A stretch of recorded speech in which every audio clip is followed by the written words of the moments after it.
Doing okay, and vivabarneslaw.locals.com.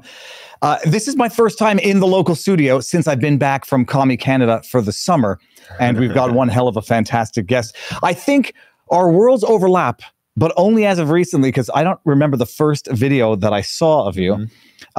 Everybody, okay, we're doing an interview with Ian Carroll today. I don't know what to call you, like I don't either, man. Conspiracy theory, not debunker. Tinfoil enthusiast. Well, I'm somewhere in between a journalist and a conspiracy theorist, right?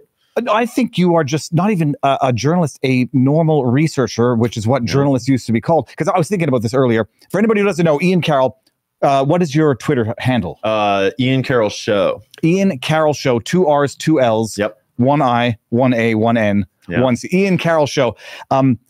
You do these things which are called, like conspiracy theory rabbit hole, but it's also known as research. Yeah, I read.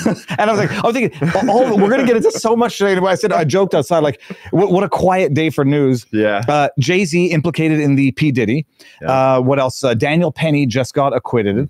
And as I was talking to you, the Middle East is in a whole storm right now in Syria. It's only good news that another region has been destabilized, only to allow even more radical. Possibly both sides funded by various arms of the U.S. government. It's kind of hard to. No, it's the meme. It's the meme of Israel where you got like the rockets going to Hezbollah or Hamas, and then you got my tax dollars. Yeah, my tax. So we're gonna get into all of this, but if you don't know who Ian is, you'll know by the end of this. Ian, I like to start off every podcast by delving into childhood. Let's go. Who are you? How are you? First of all, how old are you? I'm 32. I just recently turned 32. You look very young, very handsome. Brother. You cut your hair. You had beautiful, long, lush hair. I'm getting polished up for this new year, for this new phase. I got my first suit recently. My hair had to go. I have great hair and I love my hair, but it's not the first time that I've grown it out and cut it off. And it's just like, it's a phase thing I do in my life. And this time I knew it was coming, and I actually pushed it longer than I expected because my travel plans kind of got delayed. And so the timing was just right when it happened. Well, it's a beautiful lush head of hair, but thanks, man. Okay. So like childhood, I know you're from Washington State. I don't know if you were born and raised, how many kids you had, what your parents did, just to get into, you're doing this now full time. Like this is. Yeah, but it's pretty new. Yeah. Okay. I'm from Michigan originally. I was born in like the Lansing area, which is the capital of Michigan, but I don't have a lot of memories. I moved when I was 7 or 8 to Washington State because my parents are both teachers and they got jobs in teacher education. And my mom was a principal at a little school there in Bellingham, Washington, which is like it's like the San Diego of the North. It's the northernmost town on I-5, and it's like a micro Seattle. So it's a very liberal world. It's beautiful terrain. So there's all kinds of outdoor stuff. There's islands, there's mountains, there's everything in between. So I grew up, I grew up like as a private school kid that was kind of socially awkward. And I got into teaching when I was 14. I like went back and started volunteering at the school I had just left, like the middle school I had just left. And then that turned into teaching jobs of various, like first it was like after school daycare, and then it was assistant teaching. And then I kind of like hopped between teaching jobs with no degree at little private schools and stuff, just from the recommendations of parents. And teaching what? Just all general kinds of stuff. Like they give a teacher the curriculum. The teacher's job is basically to read the curriculum and make in my case, almost never. In my case, it was always in weird positions where I was basically writing the curriculum from scratch of whatever it was. It started like when I was a kid, it was like I was the improv theater teacher. Which was very useful for what I do now. That permeates everything I do. But then I was like an assistant English teacher for a while, and that I kind of bounced around through like teaching summer camps and landed at in more like the middle school, high school age ranges. And I did everything from Spanish to math to sex ed at one point to PE. And basically always was in a situation where these schools are getting kind of throwing everything together on a skeleton crew and a low budget. And I had a lot of experience and I'm really good at kind of rolling with the flow and just taking on tasks. And so I basically was always able to just write curriculum and improvise and kind of put things together. Yeah, you say both your parents are teachers. Yeah. And you're brought up in the Seattle of the North. I presume your parents are they're not very liberal. Very liberal. Yeah. How many siblings do you have? I have just one older brother. He's 3 years older than me. 2 kids, 2 teacher parents. Yeah. Did you grow up with any dogs? Yeah, from off and on. We had cats for more of my sort of like formative years. Yeah, and I didn't like them. One of them. So two liberal teachers with cats. That's where I was getting at politely. Exactly. And we had cats always when we had dogs when I was younger, and then the cats are actually pretty fucking funny. The older male cat was this orange haired piece of shit that would break into my art room and sniff all my chemicals, and his eyes would be all goopy, and he was like a drug addict, and he would like harass the female cat that was this poor little abused, beautiful little like black and white. She was amazing, and she was this broken shell of a lady cat, and he was this horrible drug addicted abuser of a cat. And eventually he got so old that he wandered off into the pond when he got out one time and drowned himself. Like he huffed himself to death, and then and then walked off and ended it all. When a cat does another thing to another cat, they also do it doggy style. Is I've never seen cats mate. I think so. I don't know. Maybe I blocked it out of my memory. I never saw that, but every now and then we would hear crazy shit in the middle of the night. I was having a discussion with someone. It's like they sent a picture of goats doing it, and I said, "Oh, goats do a doggy style." And then the person it was Alison Morrow, who's also on the interwebs in our community. She had an interesting theory. It's like it might be a good not a historical, but a evolutionary way of spotting predators while animals are at their most vulnerable. We went there very early. So you growing up in Washington, parents are teachers. Troublesome kid, or you a normal I was childhood? A problem child for sure. My brother was like he was the intelligent, grounded, stable, like careful, thoughtful one. And I was the ADHD all over the place. Like I was the one that my parents were just praying I didn't get into drugs, and they did good. And I didn't at an early age. And I did get into things like graffiti writing and stuff like that, and skateboarding and snowboarding. But I also had this sort of like sense of duty to my family and to what's right, because my dad instilled a strong sense of righteousness and standing up for what's right, and my mom instilled a strong sense of like work ethic and purpose, and really like being able to be the hero of the story instead of like being a piece of shit. And so that really protected me from myself in a lot of ways, though I had a lot of sort of like the tendencies that would turn you into a real problem. I was more just like a experience or creative soul. And I got into like I said, like extreme sports kind of things. And that eventually merged into rock climbing and running as an older person. But when I was a kid, I was just sort of like, really, I was like a kid in a candy store, because I was really tall and I was good looking, but I didn't even know that I was socially valuable at the time. And I had been in private school my whole life. So when I showed up in public high school, I just had this weird year of like academics falling off because it was so boring and unstimulating, paired with being really gregarious and really socially adept, despite being completely naive to the world. That just kind of turned into a really funny year and a half before I had to move to like a school that would actually challenge me, of being just all over the place. I think I dated like 8 girls in my freshman year, and they all broke up with me within like 2 weeks because I didn't have any idea how to like date a girl. You say, I was just laughing when you say tall and good looking are things that I've never heard in my life. At least when you're short, they call you handsome, but that's just that's like a euphemism for cute, like you're like a little midget or something. Oh, thanks. Oh, they pat you on that. You're cute and handsome, David. So you go to university? No, I didn't even graduate high school. I'm a dropout. Really? Although I went to community college 3 different times just for fun. Different community colleges, all or the same one? Community college, because at the end of my high school years, and I don't know if I've ever actually shared this, like I never told this to anyone that I worked for as a teacher, because they don't really want to be hiring high school dropouts to teach high school. But at my very last year of high school, I was in a program called Running Start, which is where you go to the community college and you get high school credit and college credit at the same time, and it gets paid for by your public high school, funding. And so you get free college, and it's awesome. But I got pneumonia right away that year and was hospitalized. Big health thing. It was kind of the start of my health journey. And I failed all my classes the final term of senior year. And so I basically was, because in college, attendance is a huge part of your grade. So I was out for long enough that I'm like, am I going to go back for a super senior year, or am I going to just be like, fuck this?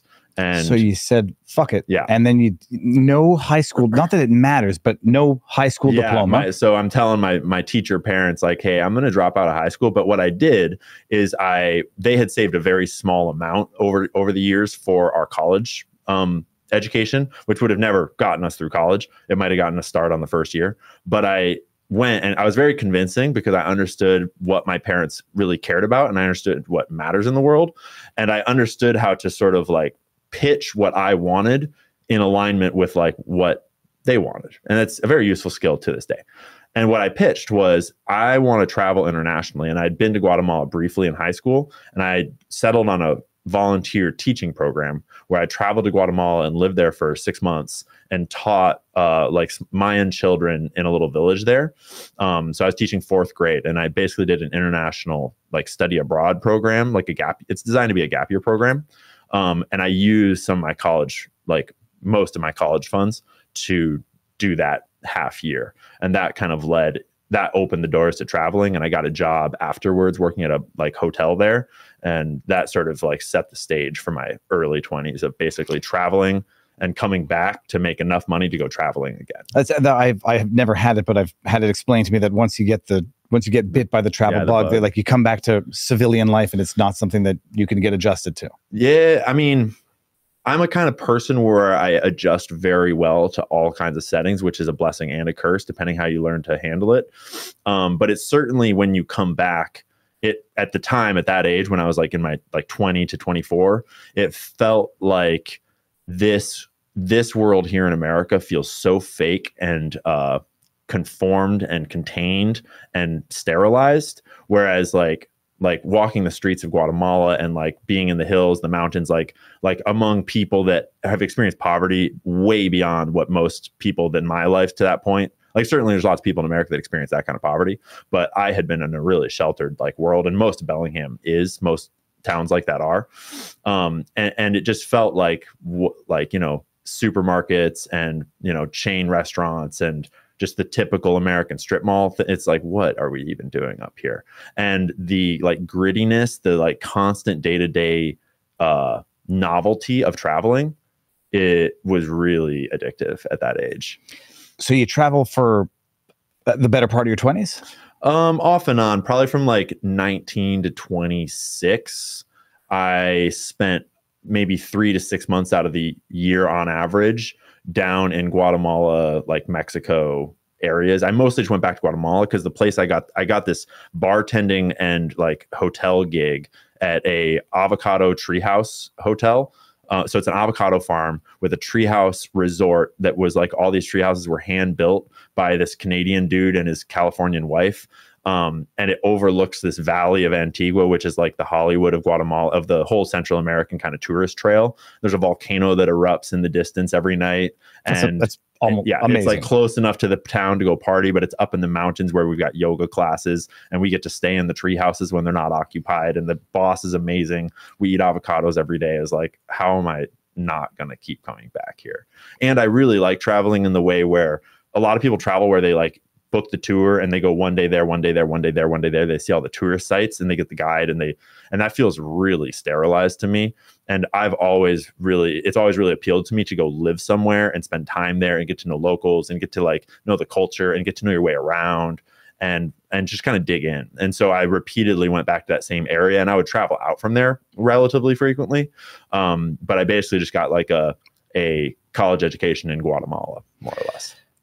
I guess the big question is, how on earth do you get into doing what you're doing now? How long have you been doing this for before we even get into the news, the breaking news, the dirty, dark rabbit holes that you've gone down? Like whenever we talk, so I've got like big brains in my life. Like Robert Barnes is the legal historical mind. Mark Robert, you may not know him, but the conspiracy theory, like FBI, JFK assassination stuff. Mm-hmm. When you and I talk, and we've seen each other twice in person, and you mention things, and I will get into them, but the room A113, and you say, go look it up and come to your own conclusions. How do you even get into doing what you're doing? When did it start picking up, and when did it become sustainable? Yeah, I had kind of fallen off the travel thing and had been working restaurants and kind of fallen into the American life again, and that sucked. And when COVID hit, there was this real awakening for me through COVID and the 2020 election and the Black Lives Matter stuff. And it was COVID and Black Lives Matter paired together, where the individualism that had been instilled in me through all that travel started to wake up during COVID.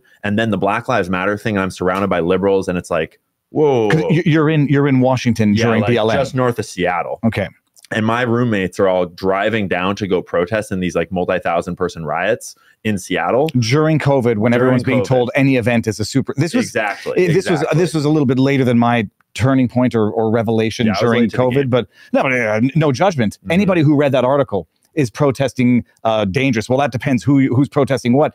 Anybody who didn't put it together then will probably never put it together. But you're in the epicenter of the BLM movement and the not hypocrisy, the contradiction of COVID versus BLM. And not only was it on full, like my roommates are going down there and I'm like, I'm not going, like, fuck that. But then I started watching the live streams all night long. And I started to dig into the, like, what pallets of bricks and like, who is really behind this? And I guess I just was thinking just enough to start to ask the right questions. And once you ask questions in that liberal bubble, you get met with really weird responses. And so that started the wake up train. And I woke up enough to vote Trump in 2020, which was this whole emotional event. I just heard the internet breathe a sigh of collective relief, at least in my community. And there's no judgment. I voted for Justin Trudeau back in 2015 before I was mildly we all conscious. wake up in our own time. And I don't think Trump is the savior at all, but I just knew that there was something going on. And I knew that whatever's going on, have been lied to. Did you vote in 2016? I was out of the country. I was in Guatemala at the time, and I wasn't politically engaged at all. It's an amazing thing. But I did watch the election live in a bar in Guatemala, and we got back up to the hotel and heard that he'd won. It was like, what is going on? It's wild. It is amazing to like look back at your own life when one was not myself politically engaged or even politically conscious, and you look back and it's like, oh yeah, it's election day. Don't look into a damn thing. Go to the polling station and sign your ballot. 2016, I think, was the beginning of the wake up for a lot of people, where at least the war on free speech, which has subsequently been disclosed in greater detail. So you didn't vote 2016. 2020, you're having the revelation, living. You're still living in the epicenter of Not of anymore. wokeness. I got the heck out of there this year. Got a van, and now I'm living out of Airbnbs and traveling around. Hence having the dog here in the studio laying down. But when I woke up that year, I was still a long ways from starting to make content. And during COVID, I invested in GameStop. And invested. Yeah. Okay, not investigated. No, I invested in GameStop. Did you do good? Well, I haven't sold. I still have all my shares. I've only collected more, and that's a whole other rabbit hole we can talk about another time. Because it's still... You were not in the movie Eat the Rich, the documentary? No, there's been a bunch of documentaries, and most of them have been made by the people with all the big money to try to contain the narrative of what's really going on. I'm actually currently working. I'm actually wearing the shirt from. We're working on a documentary that is funded by the community, by the investors themselves, that is being told from our own perspective, because there's a whole other storyline that has been deeply obfuscated about what was figured out. Because once I invested, then I started going online and looking into what everyone's looking into. And what GameStop did, it was not the first time this had happened, but GameStop was the first time that a financial crime had harmed regular people, and those regular people had the internet to such a degree that a real hive mind started to form, investigating what's really going on in the stock market and in financial worlds in general. And it was so blatant and so memey that people from all walks of life got involved, and it started this like tumbling snowball of investigation of like, we see this one crime, but it looks like there's crime here too. And it looks like this is fraudulent too. And over the years... Is the underlying crime the short selling of GameStop to drive it into valuelessness? The naked short selling of GameStop is a big part of it. That's the most publicized part of it, meaning that the large financial institutions have the ability to just press a button and say, I can probably find a share, though I don't have it right now, and I'm going to borrow it when I find it, and I'm just going to sell it right now. So they can invent shares out of nothing, which is a money printer. And that is naked short selling versus short selling, which is you actually borrow to sell. Yeah, short selling is a sketchy idea, and it's not necessarily a great market mechanic in my opinion, but it's totally legal and it's totally fine. And there's nothing below board about short selling, but it's that the largest institutions have the ability to do it without actually having real shares. And so you start to invent fake shares, and the person that buys that share has just bought a share that never existed. And that was when the people who investigated into it observed that the amount of being short selling far exceeded any actual... There was like more than 200% of the shares that are supposed to exist, and we had them all. And that's why most of us have have never sold, is because some people sold like on the big run up if they made gains, but a lot of us have continued to buy shares because we know that like the only way to get out of that short selling trap is to buy back the shares that you said you could find, and they can't find them because we have them all.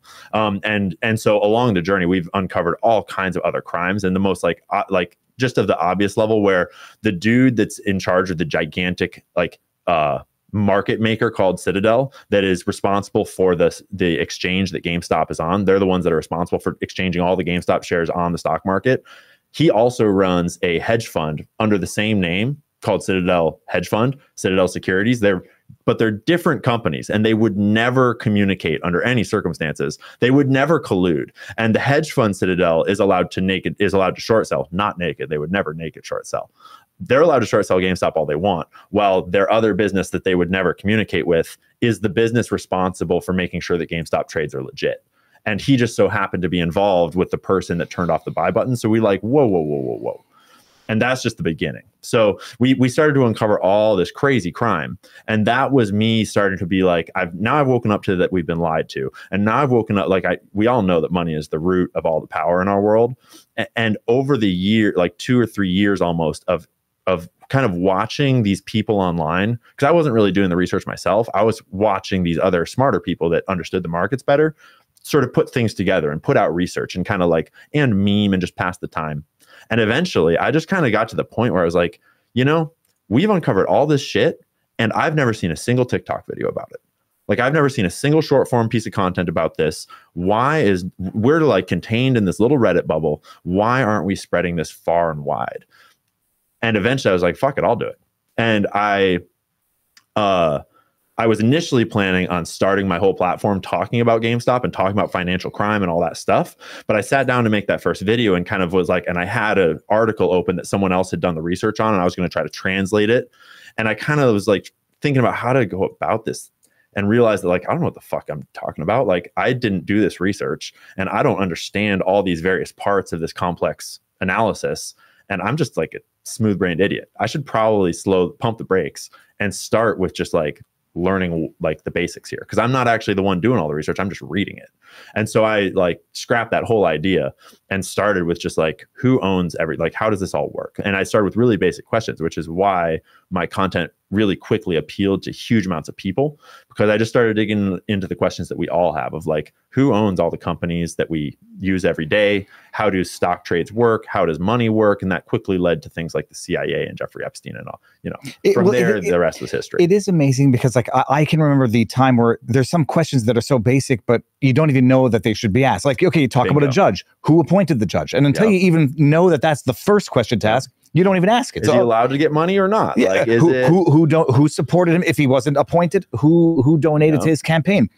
So the GameStop is fascinating. You still hold. Oh yeah, and there's much more coming down the pipe very soon about it. Yeah, in case you see GameStop in the news in the next month or so.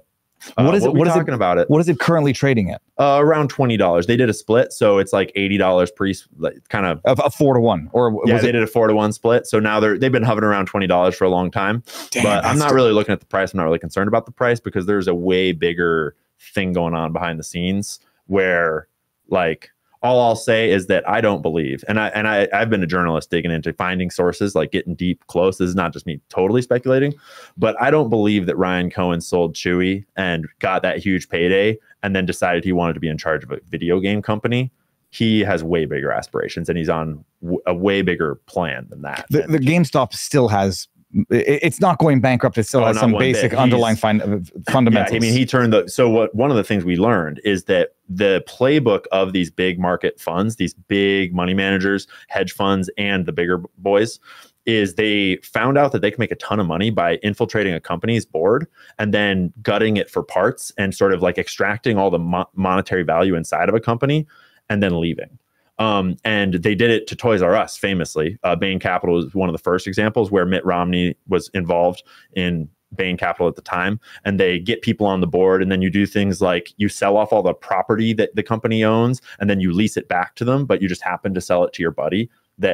And then you start to do weird stock buybacks and weird payouts to the shareholders, which just so happens to be you. And you basically mismanage the company into the ground in ways that makes you get really, really rich. But because you're just, you're hired by the company. You aren't the company. When the company goes bankrupt, it's like, it was already on the way down. We tried to save it, but we couldn't. And it happened to Toys R Us, but then it happened to lots of other companies over the years, and no one really noticed until GameStop.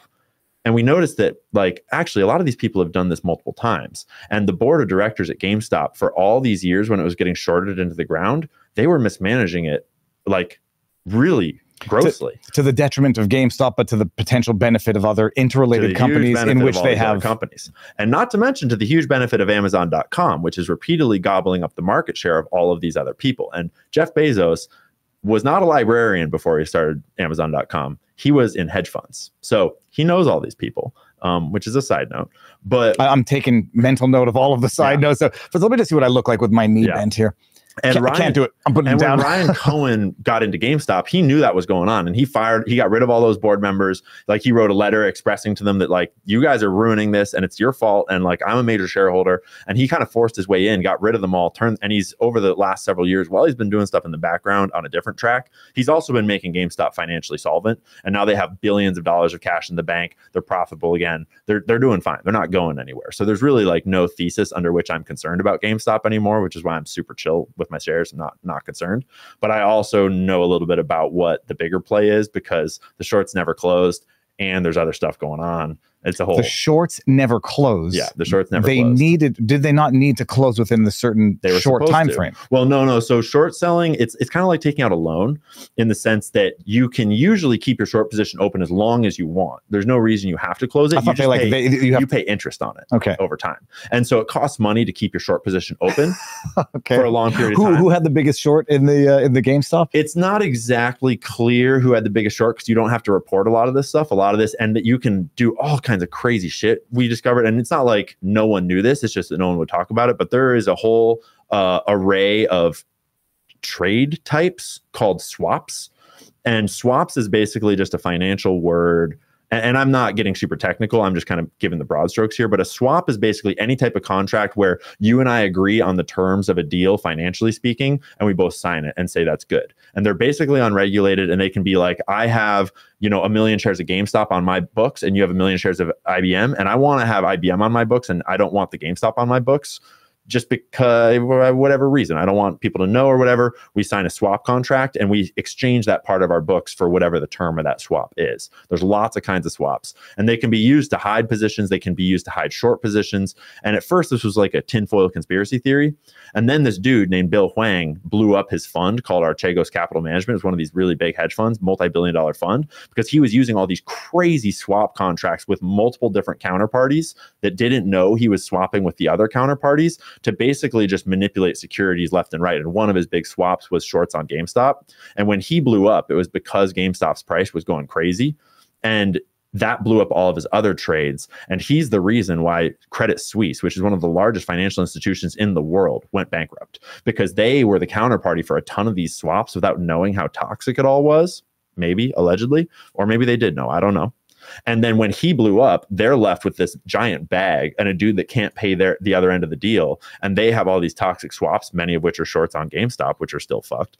And so they blow up. And then UBS was forced in this weird deal that was like somewhat publicized and somewhat secret to absorb Credit Suisse, because Switzerland was about to fucking collapse.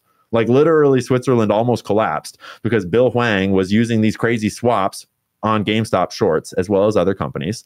And he blew up, so Credit Suisse blew up. So Switzerland was about to blow up, and they did this crazy deal where UBS had to absorb Credit Suisse as well as all of their positions. And there's all this weird language in the public filings about that exchange that kind of allude to them being like, we don't fucking want this stuff. Don't put this on our balance sheet. But it's, to my knowledge, UBS is now holding the leftovers of that whole fucked up trail. And that's just one dude. And there was tons of people shorting GameStop to a tune way higher than him. So when does the part 2.0 of this story come out? I'm expecting it by the end of this year. And I have that on relatively solid rumor mill, like journalism type information. But also, it's an extremely complicated world, and the people that are on the hook for this shit will do anything within their power to live under, to quote Ken Griffin, one of the big bad guys of the saga, you have to do anything to live to fight another day.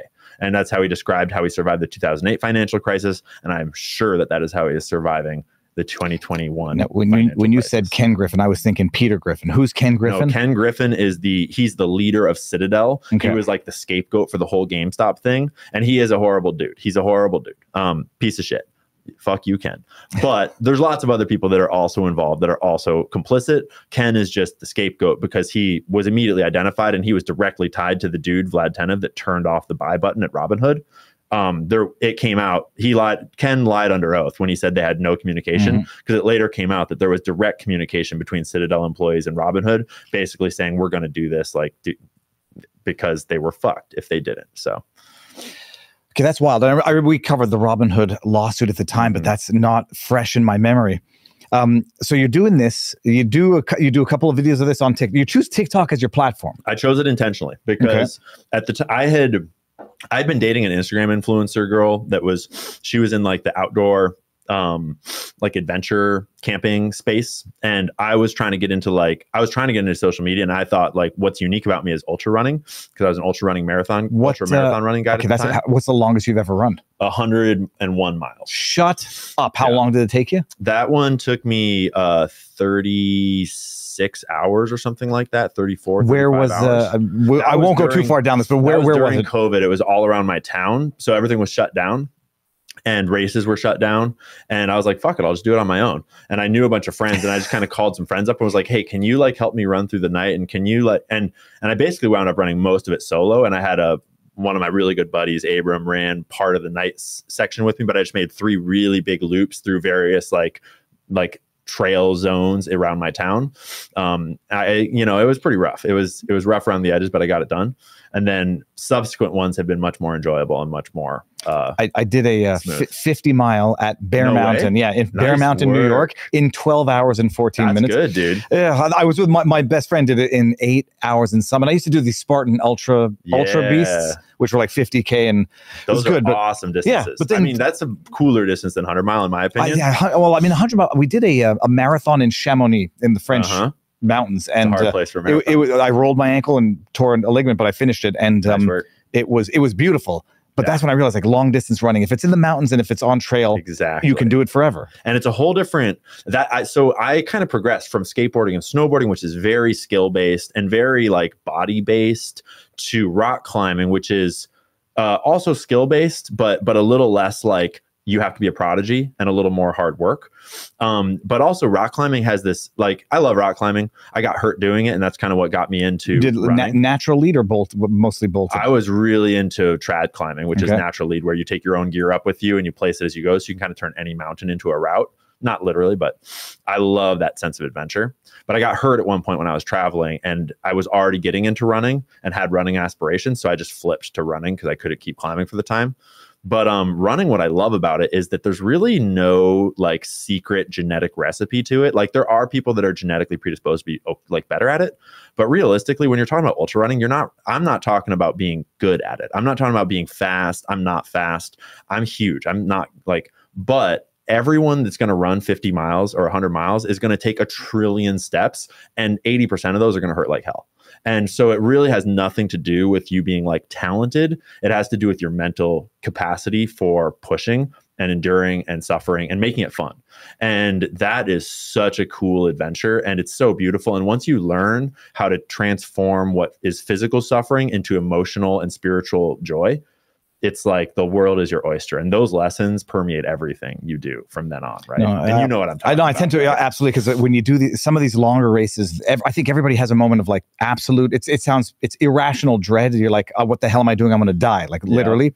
And that happens in real life. It happens when you're sitting down talking to someone and you realize that you just, keep walking through it, and eventually it'll pass, and things will get back to normal, and even optimism again. Exactly. That's wild. That's fantastic. It's so useful for what I do. That's why people ask me, like, do you get stressed? Are you afraid of like for your life?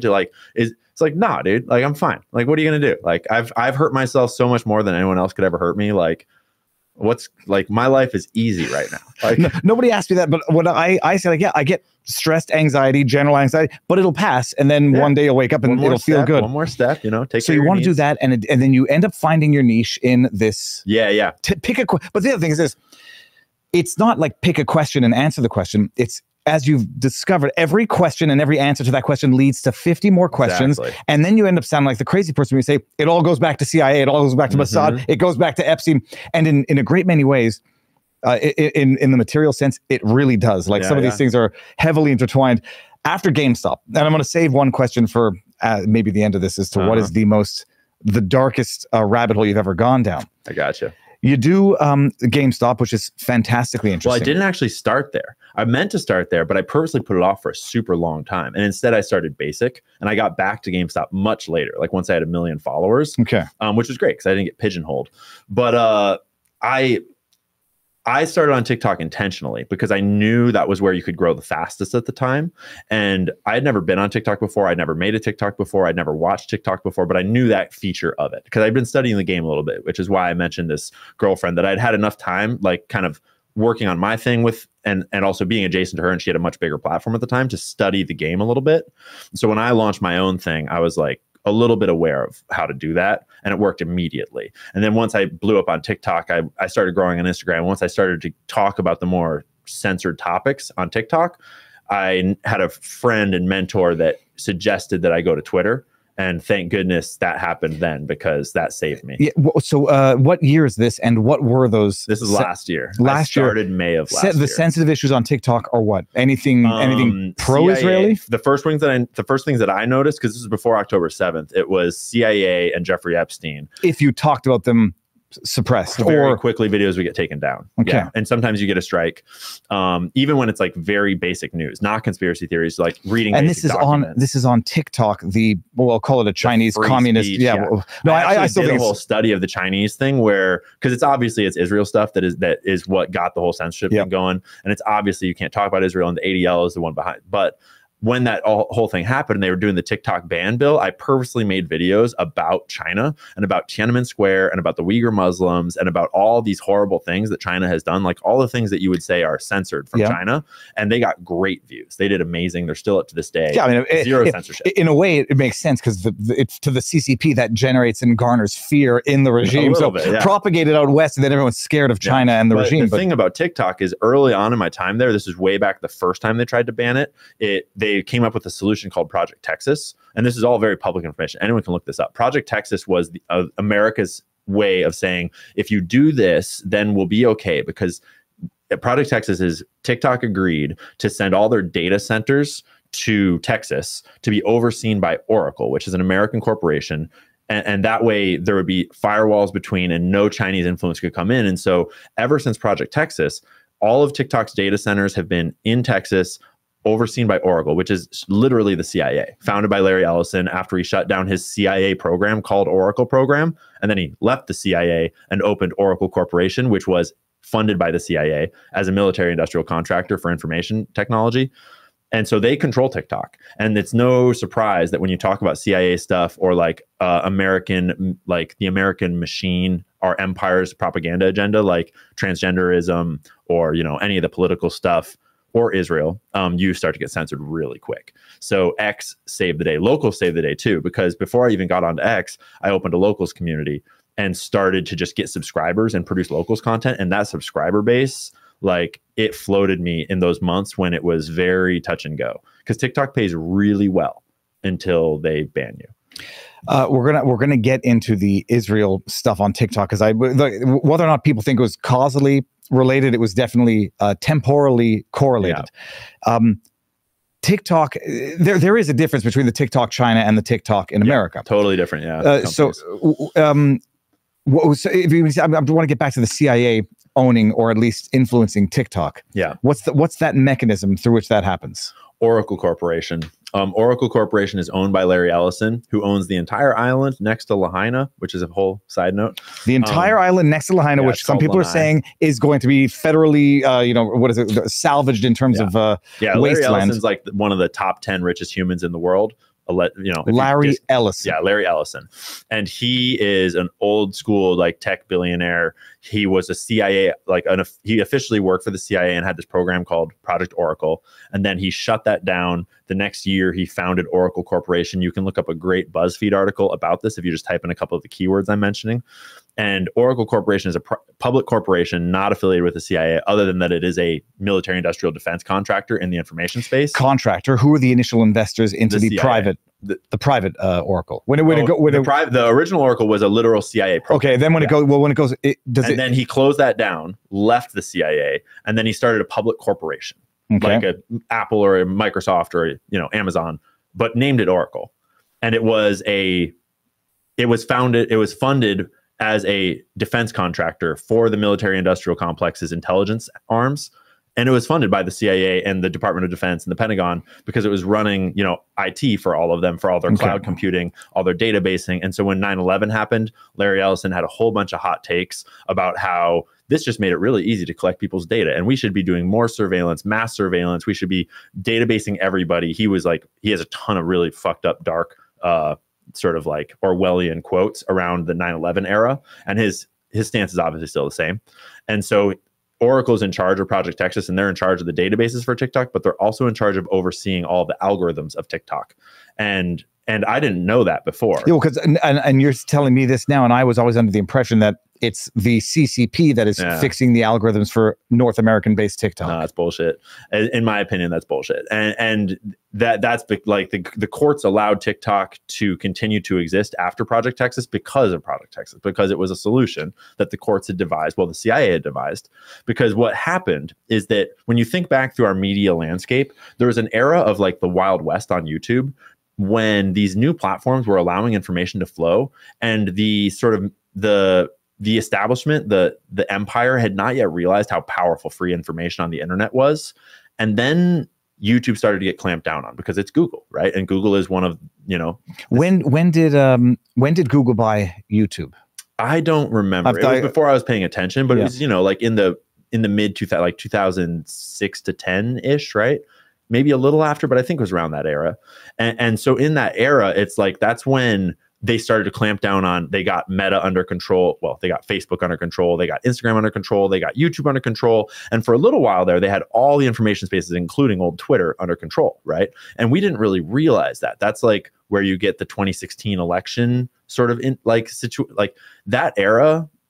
Freedom of speech we felt like we were kind of having a freedom of speech environment, but all of them were, in cahoots with the Project Mockingbirds of this day. And then TikTok came around as this new sensation from overseas, and they opened this American version of TikTok, and it had all these features that allowed information to flow really quickly, and it became a huge problem really quickly. And everyone that's on TikTok to this day still thinks of it as that early phase when TikTok was where you get the real information, when you get the real news, because stuff just goes viral and anyone can go viral and you can see real reporting.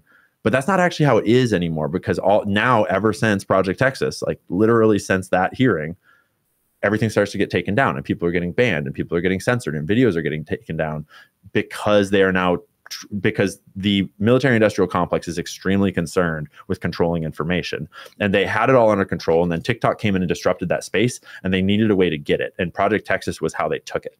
And they basically said, we'll allow you to continue to operate in the US if you, for American safety, basically allow the CIA to have control over it via Oracle. And that's how, and I didn't know any of this kind of stuff at the start, but this is, as I started to poke into it, I start to research, how do these things work? And how does the CIA work? How does military industrial control work?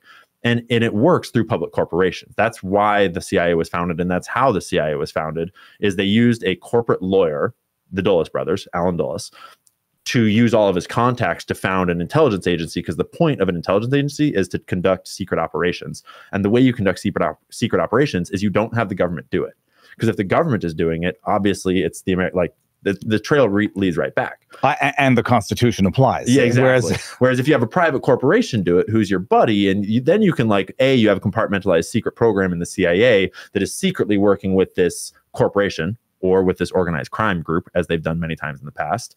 And then that corporation does something basically as a front for the CIA. And that's modus operandi that's very common, very normal. And so Oracle is just a very perfect example of the exact same process happening all over. And it's not even well disguised, because the Oracle connection to the CIA is right out there in the open. A lot of the things they do are far more obscured, but that one is really blatant. And so that's just how they've been controlling the information space for a very long time, until Elon bought Twitter. And now Twitter is, public enemy number one. And they've tried to take it down many ways, and they're still trying. so far they have not succeeded. So you start, I mean, the promoted topics on TikTok, I mean, clearly the transgender madness, dancing and sexualization of young people. Okay. We're going to get down to dark rabbit holes on that because that's going to play into the P. Diddy, Jay-Z stuff. Yeah. And then the stuff that really started getting taken down. The Epstein's interesting because that's where I first experienced my own censorship on YouTube. Like when I did my first breakdown of the Alex Jones deposition, 2018, it got taken down, removed for hate speech violations, even though it was an analysis of a deposition. It was a big fight. It came back up, surprisingly. But then I noticed you do any video on Epstein, innocuous, like NBC level overview, demonetized or taken down. It's because they've got AI bots essentially scraping through every video that gets published now and looking for keywords, and they just start putting keywords in, and anything that mentions those keywords gets but taking down the Epstein in 2018. When was that? In 2018. It was 2018, 2019. I remember I was interesting. Before he got convicted. Before all the big news was starting to break. Yeah. When did he get killed? He got killed. 2019 is when he got arrested. And then it was maybe that same year, 2019, when he allegedly hung himself. I have to go back and refresh my memory on the timeline. It was more recent than that, is what it was. I have to double. Yeah, I've been so deep in the Diddy stuff. I'm not even paying attention to his deep in the Diddy. But all that says, and I've been doing a lot of digging into the past of Epstein. Well, that's the amazing thing is, like, clearly, I would say the algorithms knew, but the people in charge of the algorithms knew what they wanted to deter by way of public promulgation of very prejudicial information. Fancy way of saying they're trying to conceal a dirty, dirty story, which has now exploded in ways that we can't possibly imagine. So you had the Epstein also on TikTok, and then more recently, the Israeli stuff, which is what everyone has correlated as to the bringing down the hammer to break up TikTok. Yeah. The thing about, so they had before October 7th and what broke out in Gaza, TikTok already had a ton of censorship in place. But the issue is that the Gaza stuff didn't require any specific words to be said. What really started to go viral about Gaza was that people in Gaza had phones. And so they could just film the destruction. They could film what was going on the ground in real time. And that directly controverted what the American-Israeli aligned media apparatus was saying was happening. And so inherently young people on TikTok are just, they're naturally going to play to the underdog. They're naturally going to see that and want to support the underdog. And it's really obvious who's the underdog when everyone has a phone and can film what's really going on. And so it kind of bypassed the censorship in a big way. And then they started to try to censor it. And so you know how watermelon became synonymous with Palestine? I did not know that. Okay, actually. Yeah. So it, on TikTok, but it went everywhere because so now analogous for what reason? The colors of the flag, or I believe so. But what happened is that first saying the word Gaza started to get your videos taken down. Saying the word Palestine started to get your videos taken down. Having the text or having the Palestine flag emoji, all these things started to get censored and taken down. And so that people started to create more and more clever ways to basically say unalived, right? Because if you say killed, we had already learned to sort of switch our words around to avoid the AI censorship. And as they started to try to clamp down on the Gaza thing, people just started to evade and evade and evade and evade. And it was really hard for them to continually, because all you need to do is show imagery of destroyed buildings or crying people or whatever it is. And it's like, how is the AI going to know that it's a Gaza piece of content if you're not explicitly saying the things? And eventually watermelon became the code word. And there's actually, I forget the exact instances, but watermelon signs and watermelon flags and watermelon emojis started to get banned as well in weird places where it's wait a minute. I mean, it could only be because of the green, red, white, and black of the watermelon. Okay. Yeah, the truth is resilient, and censorship it's hard to censor in a world where people know it's happening. It's easy to censor in a world where people are unaware or, just naive to the censorship and they're going about their lives. But the moment everyone knows censorship is happening, censorship draws attention to itself, and it starts to become it becomes the Streisand effect. Exactly. Not even metaphorically speaking. Yeah. All right, and so TikTok. What's the environment like now on TikTok? I do not use it at all because I loathe it. Almost never post there. I have. I'm one strike away from getting banned. Monetization wise, I mean, how does it work? Because they're short format videos. They pay by the thousands of views, which is standard for short form content. And they pay very well. They pay usually around $1 per 1,000 views. So I had like I had a $12,000 month, like my second or third month on TikTok, just from TikTok videos. Now you're making me want to visit, tempting the devil. the basic math for, at least for the numbers that I always saw, is 2 million views on a video equals $1,000 for the creator. For a 1 minute video, or for like a doesn't matter. Okay. And now you can do longer format content on TikTok as well. On right when they started their 10-minute videos. Okay. And so they were pushing long videos, and mine are naturally good long videos because they're mysteries you want to stay with. And so the algorithm loved my shit at first, and I got pushed everywhere because of that. And I wasn't political at first. I was both sides. And so everyone was watching my stuff on both sides, and they both thought I was on their team. And so I got really lucky with that. But now I don't ever post because I'm going to get banned, and I want to retain that following and retain that presence. But almost all my videos now are about the CIA or Diddy or something, Israel, something I can't talk about. And not the anti-American, but the anti deep state element of American media control. Everything that's censored on TikTok, and I used it as a honing device of like, oh, I got censored, I'm going to make another video. But eventually I've gotten enough strikes now, and they already banned my backup account that I can't really get around it. And just last night I discovered that they took away, they used to have a download feature where I could film my videos in their app because it's a really great video app and it's got a good green screen. And I used to just press download, and then I would not publish it. And I would save it to my drafts and then go to X and publish it on X.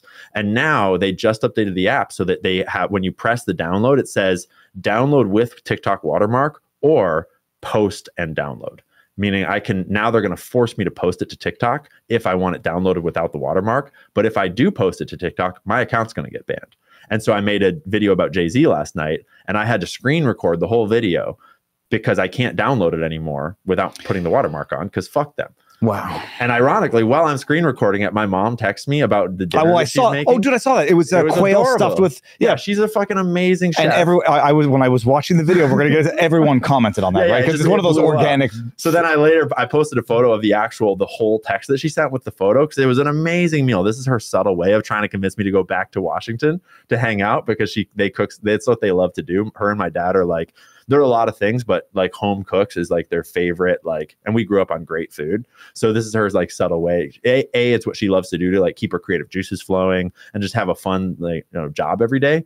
But also it's like, hey, it was, look what we're eating. Was quail stuffed with, I don't even there was remember. Some herb in it. Yeah. Rosemary, and there's duck fat for everything, because she loves cooking with good duck fat. She's very like food based. Her and I both have a Crohn's disease like autoimmune thing. Hers way worse than mine because she didn't catch it till she was 40. But then we both fixed it with diet. Basically, like we RFK'd ourselves. Okay. When I was 17 and she was in her 40s. And so we got really like red pilled on healthy food and on how to cook, in ways that heal you. And so duck fat is everywhere. She's making with like organic this and garden that, and it's awesome. Well, that is the perfect segue into the news at least the news of last night, which is Jay-Z getting named in a civil suit. And this is going to go tangentially in a variety of places, I imagine. You've been talking about the P. Diddy stuff for a very, very long time. I mean, say by modern standards, a long time. By the media standards, a long time. By Liz Crokin standards, I'm brand new to the scene. But by like the public masses standards, I was like on the beat right away. Who is Liz Crokin? Liz Crokin deserves a ton of like credit for this whole thing. And she's not the only one, but she's taken so many arrows. She is like the Pizzagate journalist, and that's how she gets smeared. She was a Hollywood reporter, like a total like in the in crowd for a decade or whatever. I don't know how long. And she was at all the parties. She's reported on these people like in person, because she used to be in the crowd. And then I think it was Pizzagate that broke, and she started to investigate like what's going on here. And then she got blacklisted. She got pushed out. She got slandered. They eventually tried to kill her dog. She's been smeared 10 ways till Sunday, legally attacked, monetarily attacked. How did they try to kill her dog? I believe poisoning. You'd have to go to her page and look it up, but she's been reporting on how corrupt these people are. She's been reporting on Jay-Z and his crimes for like 8 years now. She's been deep in these trenches. This is what blows my mind about all of it. Nothing is new about it. No, and when the Harvey Weinstein broke, nothing was new about it to everyone on the know. Yeah. And it was to any, they say a badly kept secret, which is not a secret. Yeah. It was known. With Jay-Z, we're going to get into it. I don't know these things because I don't care for his music. Yeah. If I don't know if that's a sacrilege. But everyone's like, yeah, everyone knew about it. It was the worst kept secret. Yeah. So Liz Crockett is she's in this, living it, and been talking about it for years while no one's listening. Exactly. But there is one really new thing that broke with the Diddy case. And this is a big part of what kind of blew me up on the Diddy thing too. Because I had just gotten on X when the really salacious Diddy lawsuit first dropped, the Lil Rod lawsuit.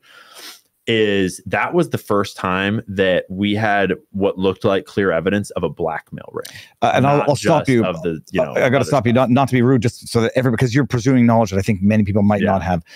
I think most people are very familiar with the Diddy video of him assaulting Cassie. Yeah. So Cassie was an ex-girlfriend. He comes out in a bathrobe. That video went viral. Yeah. Was that the first initial big break to mainstream that was this? The big one is that. So Cassie filed a lawsuit like a year ago or more now, and this is before the video came out. Yeah. But she filed a lawsuit that civil suit that included all the kind of stuff that was shown in that video and much, much more. Super dark, really depressing and sad read.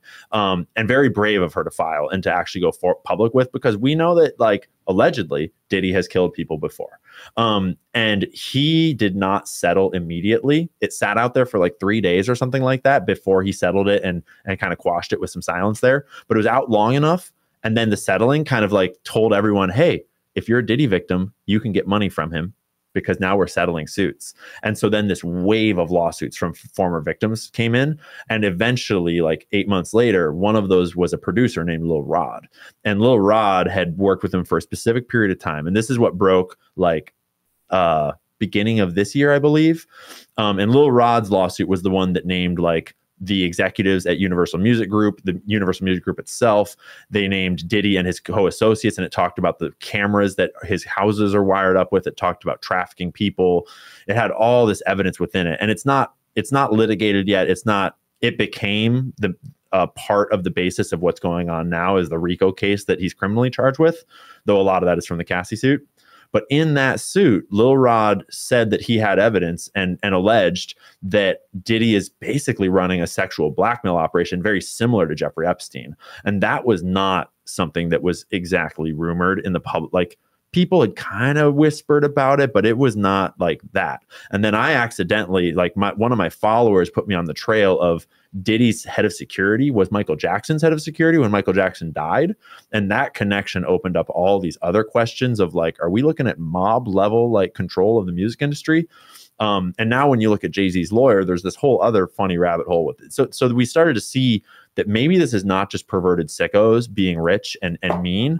Maybe this is like a way bigger operation designed to either control American culture or to control the money and the music industry. Like, I personally think it's partially to control American culture and partially to control a lot of money laundering, but we don't know yet. Cassidy is the video that video was from the lawsuit. The lawsuit was settled, and then somehow that video was leaked later. Yeah. So the video was not necessarily mentioned. It wasn't mentioned in her suit, but I believe in the suit, she described that day. And from what I understand, someone saw that video and was so repulsed by it. That was the person who leaked it. I don't remember who, but yeah, I think it was something like someone in the hotel or something like that. Someone, inevitably these things leak. Okay, so then Lil Rod. Yeah. So he's alleging the same things because the allegations are that Diddy does this with boys and girls. Yeah, I mean, the allegations are boys and Diddy girls is more gay than straight. And that what Diddy really likes to do with girls is he likes to watch really big black dudes have sex with his girlfriend. And he masturbates while he watches and is basically like a porno director, and then all sorts of other abuse around that. And we don't have, thankfully, any graphic descriptions of what he's doing with the kids. But there are kids as young as 10 that are bringing suits against him now that they were drugged and raped by him. And this is my speculation based upon reporting from people like Liz and reporting from lots of other people in the industry and the rumor mill. But it sounds like the stuff that's happening with kids is far darker than just like a little. I mean, obviously it's kids, but it's like it sounds like it's verging more deeply intertwined with broader like industries or broader, possibly satanic, certainly like somewhat blackmail-y. Like the moment that you start having adults raping 10-year-olds, you're in a whole different world of perversion, and that perversion starts to verge on like lots of really dark conclusions that are inevitable to draw. And Jay-Z's accuser, the first Jay-Z accuser, I think, is alleging that they were 13 at the time of the rape. 20 years, and it's 20 years ago, give or take. Yeah. I was at a party after, like the after party after like the VMA Music Awards or something like that. I forget off the top of my head. But basically, like the after party of the big events. This is happening like in the mainstream Hollywood music industry world. It's not like it's happening on some private island off in the Bahamas. I get almost physically ill, but I've been saying it. You say it jokingly, like Hollywood and the music industry, politics as well, is like a cesspool of satanic depravity. Yeah, and it doesn't. It's not even scratching the surface. And now we're sort of getting a glimpse into this because it is the lawsuit. I don't know what it's a Jane Doe who's filed it. It's a civil suit, Southern District of New York, filed in October, but amended yesterday or over the weekend to add. And it's one Jay-Z. Of the Tony Busby lawsuits, and Tony Busby is a very high-powered, very high-profile. He was Greg, not Greg Abbott. Is it Greg Abbott? Yeah. Greg Abbott's attorney in the impeachment. In Texas, yeah. I'm getting this. He also like he was in the Deepwater Horizon oil spill. Like he has done a ton of big litigation over the years. And from what I understand, and not a huge like trying to think of. A bad reputation, not like an Al Sharpton huge reputation, like reputable, respected. The attorney that brought the Lil Rod lawsuit that was really salacious, he had a slightly more like attackable resume. That brought a little that you could say it's opportunistic, maybe seeking a civil settlement. Yeah, could be. But Busby is not that. Busby is a little bit more unimpeachable, and he very directly, famous, like this press conference went pretty viral where he said like big names will be named. We have hard evidence. We have videos. We're coming after everybody. He was saying that like executives at big companies are going down, famous celebrities, people are going down. I think Jay-Z is just the first of many names. And so the allegations are that he and Diddy were doing these things, not in broad daylight, but in broad public awareness in the after parties. Exactly. There's things I want to look into in terms of statute of limitations for certain crimes, because did you of course you did. It was in your video. Mm-hmm. I'm getting mixed up between Jay-Z and Diddy. Mm-hmm. Jay-Z writes a very, very wordy, methinks he doth protesteth too much, except he didn't actually deny anything specifically. Yeah. I was like, bring criminal charges. Which let's go to criminal court. Okay. Well, the thing I'm thinking about is like, I don't know what the statute of limitations is for that type of crime. It might be 15 years. It might be 20 years. If she's a minor, does it start to accrue as of adulthood, or are there methods of tolling? No lawyer, no, that's it. And these are questions that I would have in terms of like, is there a tolling of a criminal prescription statute of limitations if the woman was threatened or whatever? I assume there have to exist some exceptions, but it might be him thinking 2D level chess. It's beyond the statute of limitations. Let me say, go after me criminally, thinking that it can't be done. But meanwhile, the civil suit has been filed and alleges evil, period. Yeah. And he is used to having protection. Diddy was used to having protection. And he seems to be operating still on this aura of I'm untouchable. But like, if like my speculation only, is that if Jay-Z was committing these crimes 20 years ago, he was committing these exact same crimes 2 months ago. And Diddy was filming all of it up until 9 months ago. There's lots of tapes. Yeah, where is the tapes? I mean, this goes back to... They rated it all, and so someone's got them. And when Diddy's civil suits turned into a criminal charge and he got arrested, that criminal charge is structured as a RICO investigation. And at first they just named Diddy as well as his like direct co-conspirators, but it is structured in a way that we commonly see that they do with RICO suits, where they start with the one and then they add to it and they add to it and they add to it over time. And I from what's in that suit, it appears that is the exact same group that has whatever they got from those raids and is that larger picture investigation. And so I suspect that Jay-Z is only a matter of time, and a lot of the other accomplices. But the thing is that's important to realize is that they were both very good friends with the Obamas.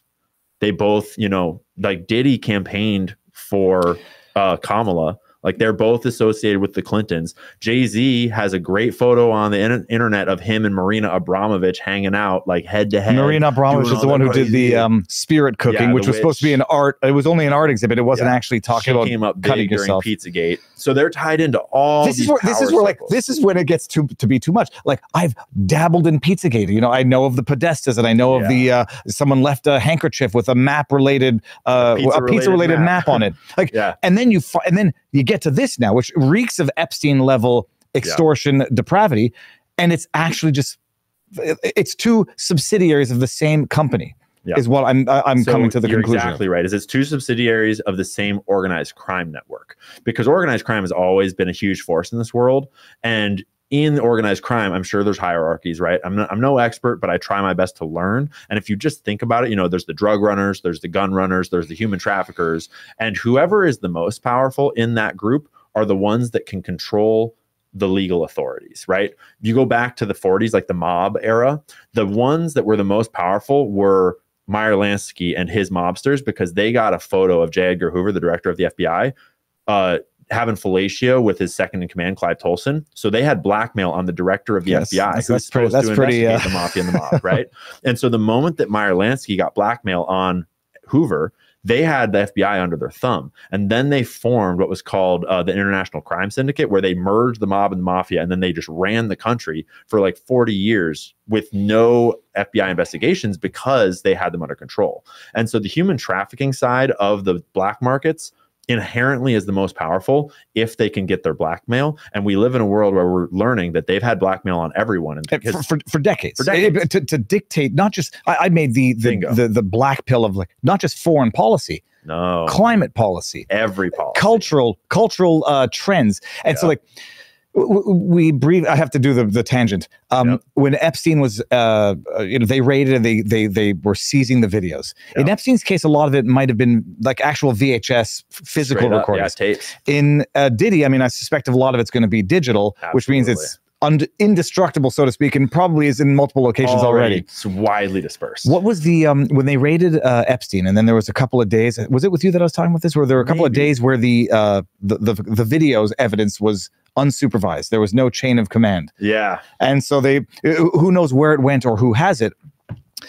It's an amazing thing. Like when the Epstein element was political and scientific, without question. Yeah. And not just scientific, but like information technology, like AI and digital surveillance, especially, and genetic. He was very into genetics. And it all kind of circles around this like creating a master race. And this sounds ridiculous, but when you actually dig into who he was funding, he literally was hosting. This is why Stephen Hawking showed up in some of the Epstein stuff, because he was hosting all the world's best scientists on his island for private conferences. And we're talking the island. What was it called now? The Epstein Island. Little St. James. Little St. James. And we're talking like Epstein, Lolita down to the island. This is not just like Lolita from New York to Florida. This is the island. All scientists, these famous scientists, secret cameras in every room. Genetic conferences about the futures of genetics and stuff.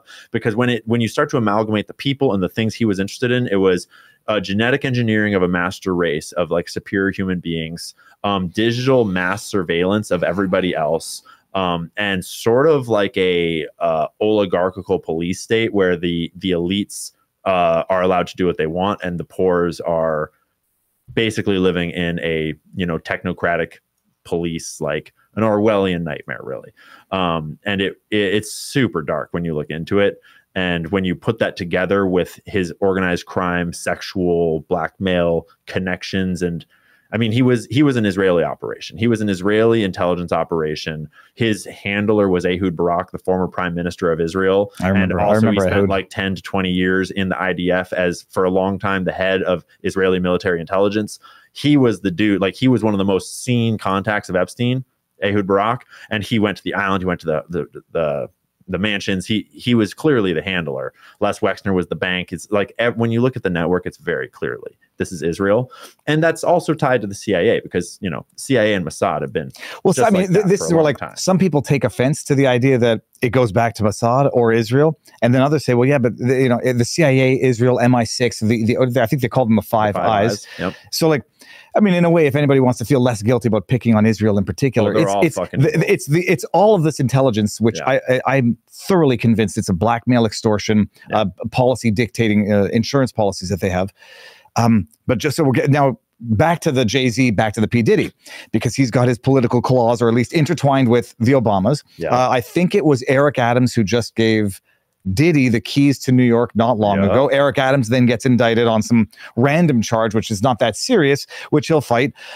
The raid comes right before the election, where a bunch of celebs come out of the woodwork to support Kamala Harris. Some get paid, and others might have been doing it for other reasons. I mean, I don't even. Here's another connection that's pretty fun that I just stumbled across this morning.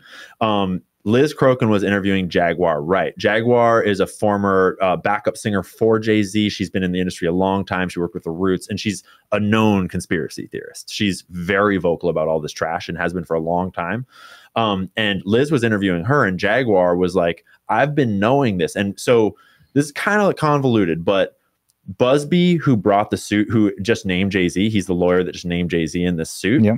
He was getting sued by a sort of an anonymous person somehow.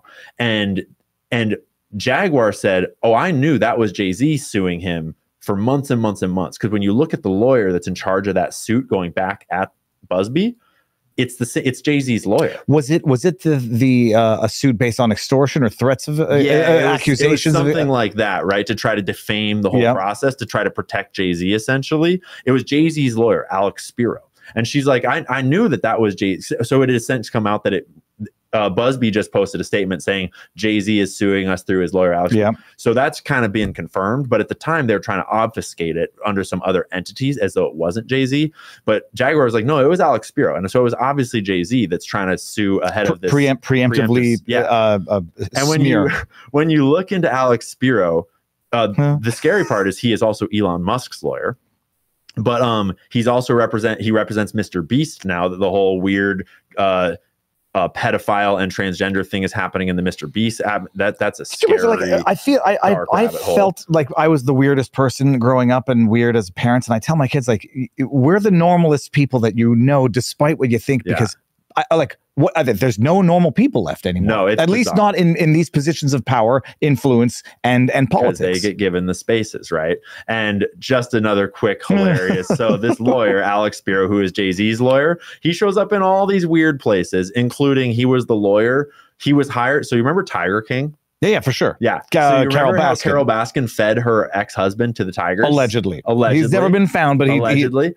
So that dude's family hired Alex Spiro to try to find him after the Tiger King came out, because it kind of brought new. So this guy's like a celebrity lawyer, and that's just a funny connection. But he's been tied to Jay-Z for a long time. Elon Musk a ton, but then also he's done like big things with Meek Mill and Killer Mike and Yo Gotti, Chance the Rapper. So he's represented this sort of like the famous rappers and all sorts of like defamation stuff. The Tiger King thing, and he's basically been tied to. Oh, he was this attorney for Eric Adams it's a big incestuous family. Yeah, exactly. So it's like interesting. This dude is well, he might, one of the guys. I could see him being one of the lawyers that everybody wants to have. Once you specialize in it, it makes sense. Yeah, I'm not trying to say that he's necessarily dirty. I just thought it was hilarious. No, it is hilarious, but it's also like everybody in some sense kind of needs a Michael Cohen until they become too much of a liability. And coming back to Jay-Z and his letter where he's like, "I'm the good guy," like you're defaming me. Well, he's trying to countersue in advance to protect himself, but also like Liz and other people are pointing out, like Jay-Z, you're best friends with Diddy. You're flying around with known human traffickers. It's not possible that if it's true for one, it's not true for the other, or that they can say I didn't know. Yeah. And Jay-Z tries to paint himself all nice in the letter as though he like protects children. And he's like, "You're the evil one for defaming me." It's like, okay, Jay, like let's go to court. Let's see. Holy hell! So that's the Jay-Z element to that, which is just added. It's gonna. I mean, I don't know who else. Jay-Z, who's he's married to. And that's not to mention what was alleged in the alleged Kim Porter book, which is P. Diddy's dead ex-wife, where this book got published that she allegedly wrote and then put away, like sent out as like a protection file. How did she die? Before she got killed, she died of pneumonia. When? Very suspicious pneumonia, like 15 years ago or something, like 10, a while ago. And at first, so this book got published and it went up on Amazon and I bought it before it got taken down, and I've got it. I've read it all. It's amazing. Why did it get taken down? Well, because it's fake. It's defamatory and Shut it's fake. the front door. Because Kim Porter's dead, right? So it was published by Jamal T. Millwood on behalf of Kim Porter. Jamal T. Millwood is like an old alias that's kind of associated with Tupac. It's basically like published by Tupac.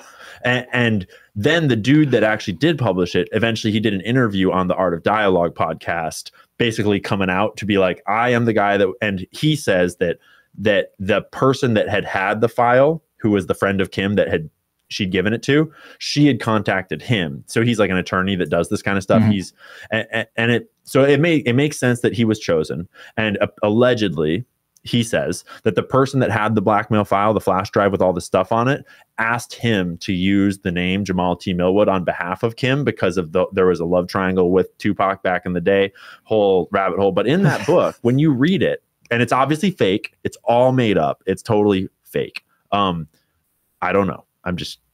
The way they dismissed it so fast is suspicious, because in it, once you understand the trick, and they've done this over and over again with things that we now know were not fake, and the more they say it's fake, some might think the less fake it is. And when you watch this Art of Dialogue interview with the dude that has the files, apparently, it's quite convincing, and he's very confident, and he's putting his reputation on the line to say that, like, yes, we do have the files. Yes, there are videos on that flash drive. Yes, they will be released. Yes, this book was written by Kim. And he says that he did very little changing. It's like literally written in Kim's words. And when you read it, it's like, it feels like it was written by a woman that was there, that understood all these things. And it's lots of little details about, like, the murder of Tupac, the murder of Biggie, how Jay-Z entered this. So Jay-Z entered the scene because he was like Biggie Smalls's like little buddy at the time.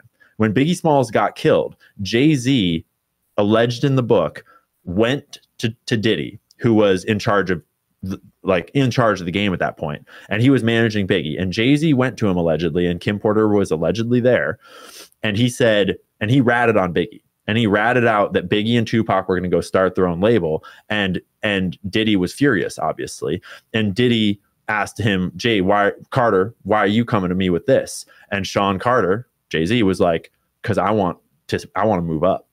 Fuck that Biggie guy.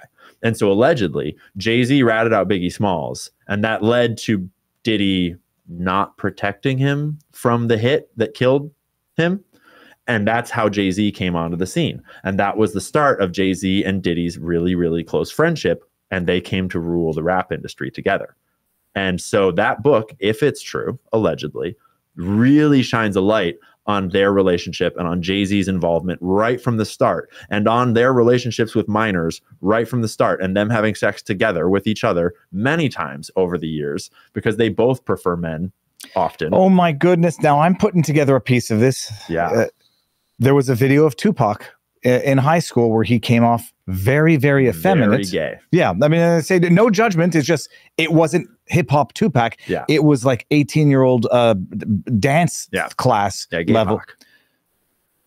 I don't know what the story is with that video. In the book, Kim Porter alleges that the beef between Diddy and Pac, it alleges that Diddy put the hit out on Pac and basically got Pac and killed Pac. Yeah. But in the book, it alleges that Diddy would often ask Kim Porter to have threesomes with men with Diddy. And it started with Al B. Sure, the father of her child. And when she got weirded out, his name is Al B. Sure. Yeah. I feel like it's idiocracy. Well, it's like sure, not sure. And so the first description of a threesome with Diddy, after she had started using butt plugs on him and stuff, and it was all gross. It's a really gross. She alleges that the first time that she was with Al B. Sure and Diddy, that she got super fucking weirded out and had to leave. And she's like, I'm done. I'm not doing this. She left, and they stayed and kept fucking each other. And so that's the theme of Diddy's sexual encounters throughout. And it alleges that he tried to have that happen with Tupac, and Tupac was like, fuck you, I'm not gay. And he like blew it up and like broke it off. And that started a beef between them. And that eventually led to him getting killed. But you see that video and it's like, he looks pretty fucking gay in that video. So I don't know what what's the word I'm looking for? Definitively effeminate. definitively. What is the book called? The book is called Kim's Lost Words, and it is no longer available on Amazon. So it's now basically a collector's item. I have a copy. It's in the van. This is not to like, oh, I'm too important. I don't care enough about the details to read that book. Oh, it's amazing. It's only this long. It takes you like 45 minutes and you're through the whole thing. And it is. Is it on Audible? I bet you can find it on. Okay, but okay, I might have to think. Worth it. I have limited space in my brain. Like I'm not sure I want to fill it with that, but I think I might have to. For research. It fills in tons of details. It's super interesting, and especially like I grew up on hip hop, so a lot of that was before I was of age to listen.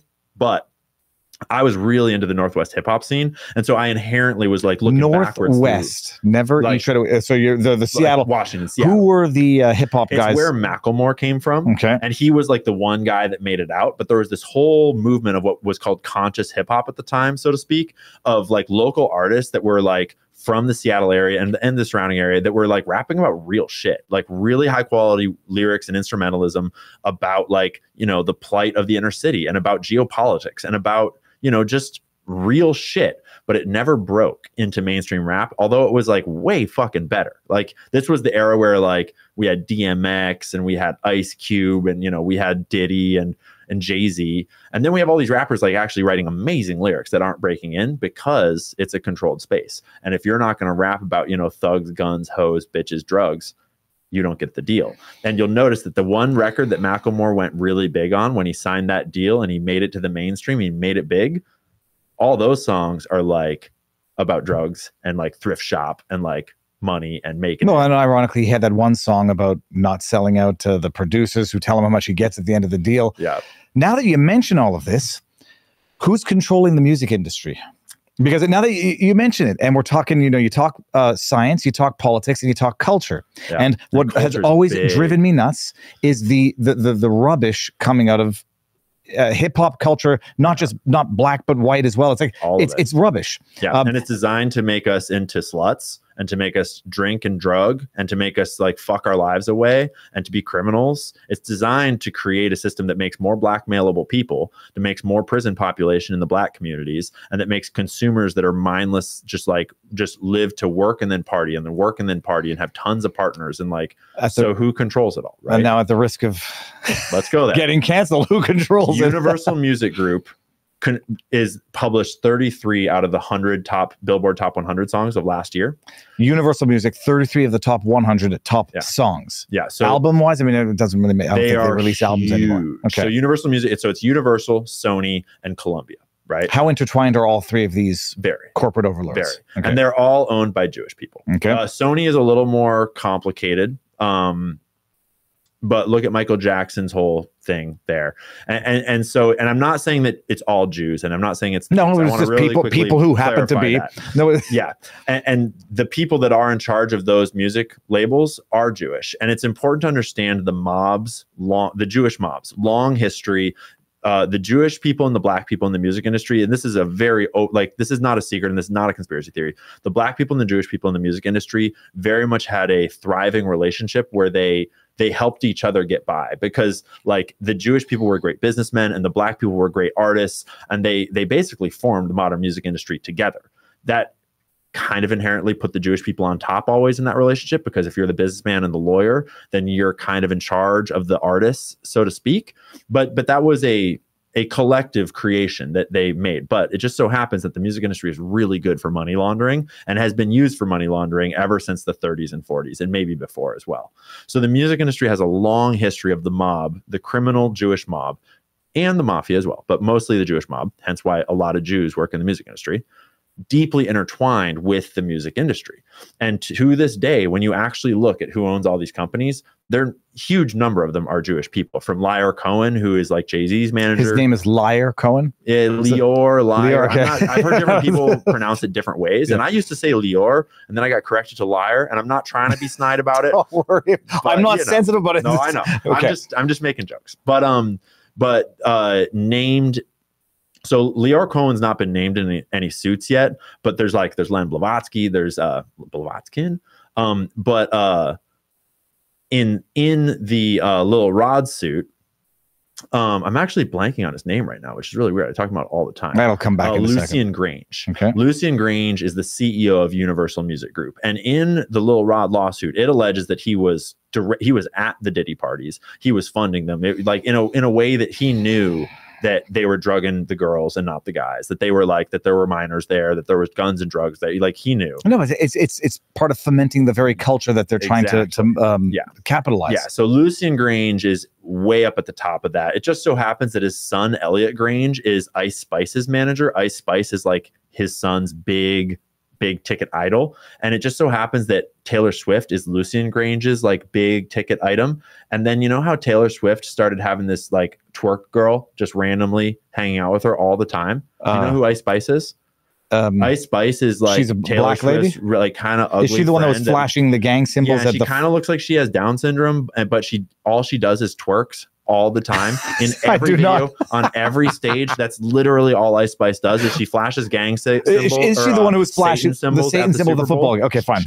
That was Ice Spice. That was Ice Spice. She has nothing to do with the Spice Girls. No, not at all. Okay. But they probably gave her that name because anyway, someone gave her the name Ice Spice, and they elevated her to fame, and his name was Elliot Grange. Sorry. That's Lucian Grange's son. Suddenly they started why is Taylor Swift best friends with Ice Spice? There is no logical reason for that other than that you're going to be friends with Ice Spice because that's my son's big ticket item and we need to make her a big ticket item. And it really is, just a coincidence the front that door. Suddenly all of the Swifties are now watching the twerk show when they go to watch Taylor Swift, right? So you have just twerk pilled all those cute little, like innocent little white girls that were just here for Taylor. It's so great. Oh my gosh, twerking, right? Just think about it. And so this is also Universal Music Group is also the ones that published Sam Smith's Unholy, which is literally like it was Sam Smith dressed up as the devil at the Grammys. And they had the trans artist that was the other artist. I forget Lil Nas her name. No. That's another one where he got fucked by the devil in his music video. But I'm talking about Kim Petras.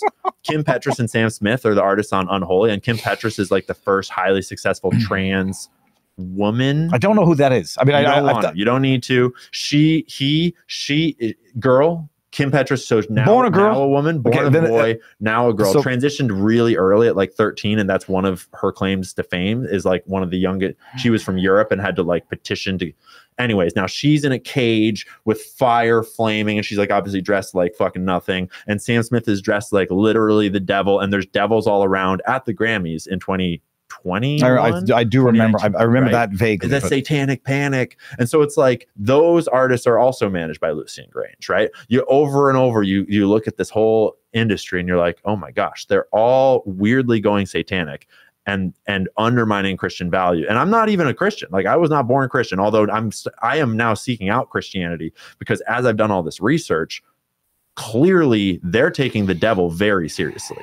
They're taking Satan as though he was real. And they're injecting it into our culture at every possible angle. And they're injecting sexuality and porn and like just degeneracy. That was perfect. That was bingo. Simpatico. And by the way, everywhere. The thing is, some people get sensitive or defensive, like they, and then people think they, the Jews. I don't. They're Jewish. I don't think any of this has anything to do with Judaism. But some people call me very naive, and they say, "Viva, read the Talmud. This is all the satanic." I mean, the Talmud is hugely problematic, but not all Jews are with the Talmud. But they don't. Yeah. The funny thing is, the people who are very much hate the Jews read more of the Talmud than the Jews that they hate. I think you're probably right.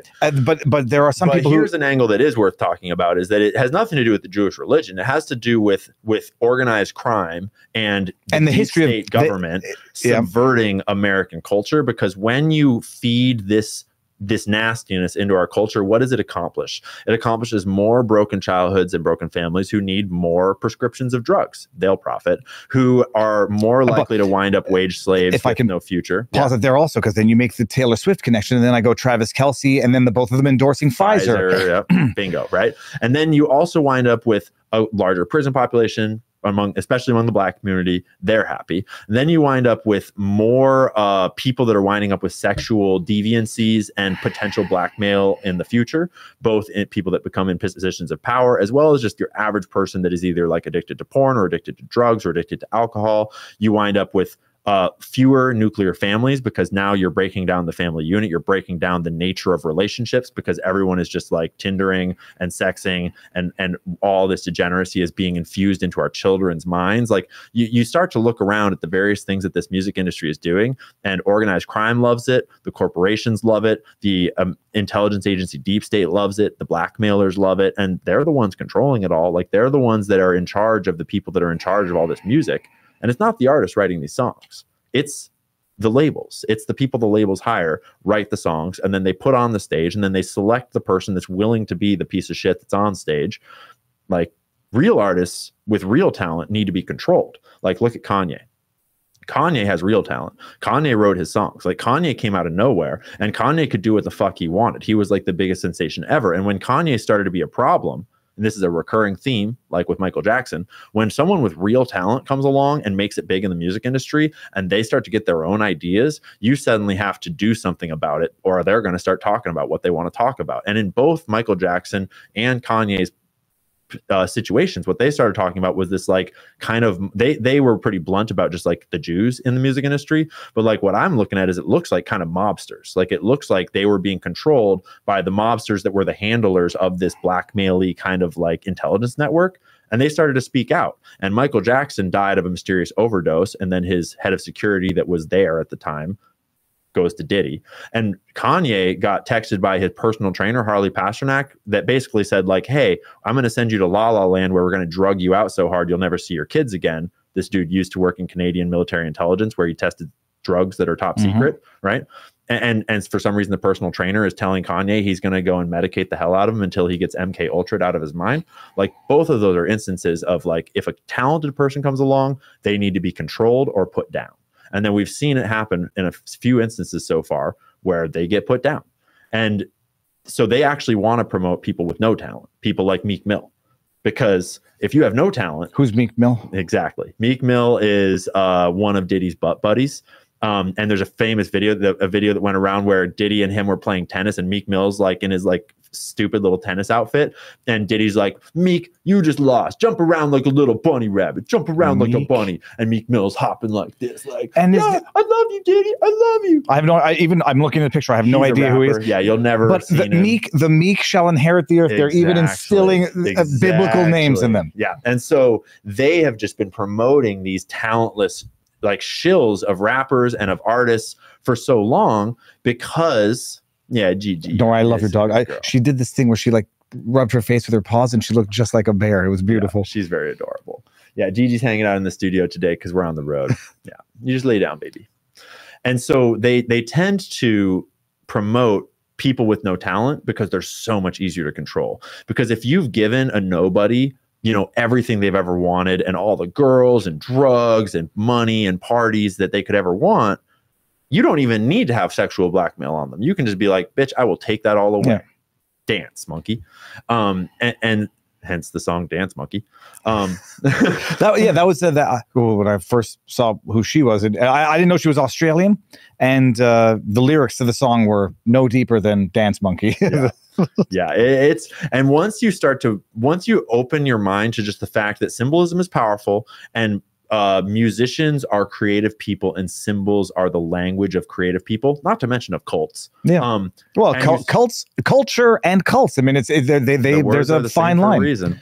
And when you start to look at the music industry and Hollywood, and you start to look at the symbolism that is being used and how it's being used, and ask yourself why, and you overlay that with what we know about Diddy and now Jay-Z and everything else that's going on here, and Epstein. Like Epstein was deeply tied into Hollywood. A lot of those ties got covered up because they didn't want it to keep getting unraveled.